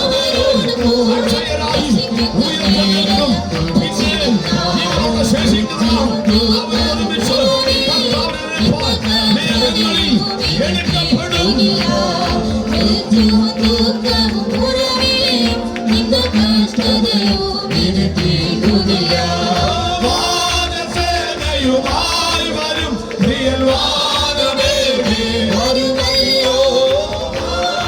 വാനസേനയുമായി വരും പ്രിയൻ വാനമേ നീ വരുമല്ലോ. വരവേറ്റം സമീപമായി ഒരുങ്ങുക സകലരെ സ്വർഗീയ മണാളനെ എതിരേൽക്കാം. വരവേറ്റം സമീപമായി ഒരുങ്ങുക സകലരെ സ്വർഗീയ മണാളനെ എതിരേൽക്കാം. വരവേറ്റം സമീപമായി ഒരുങ്ങുക സകലരെ സ്വർഗീയ മണാളനെ എതിരേൽക്കാം. വരവേറ്റം സമീപമായി ഒരുങ്ങുക സകലരെ സ്വർഗീയ മണാളനെ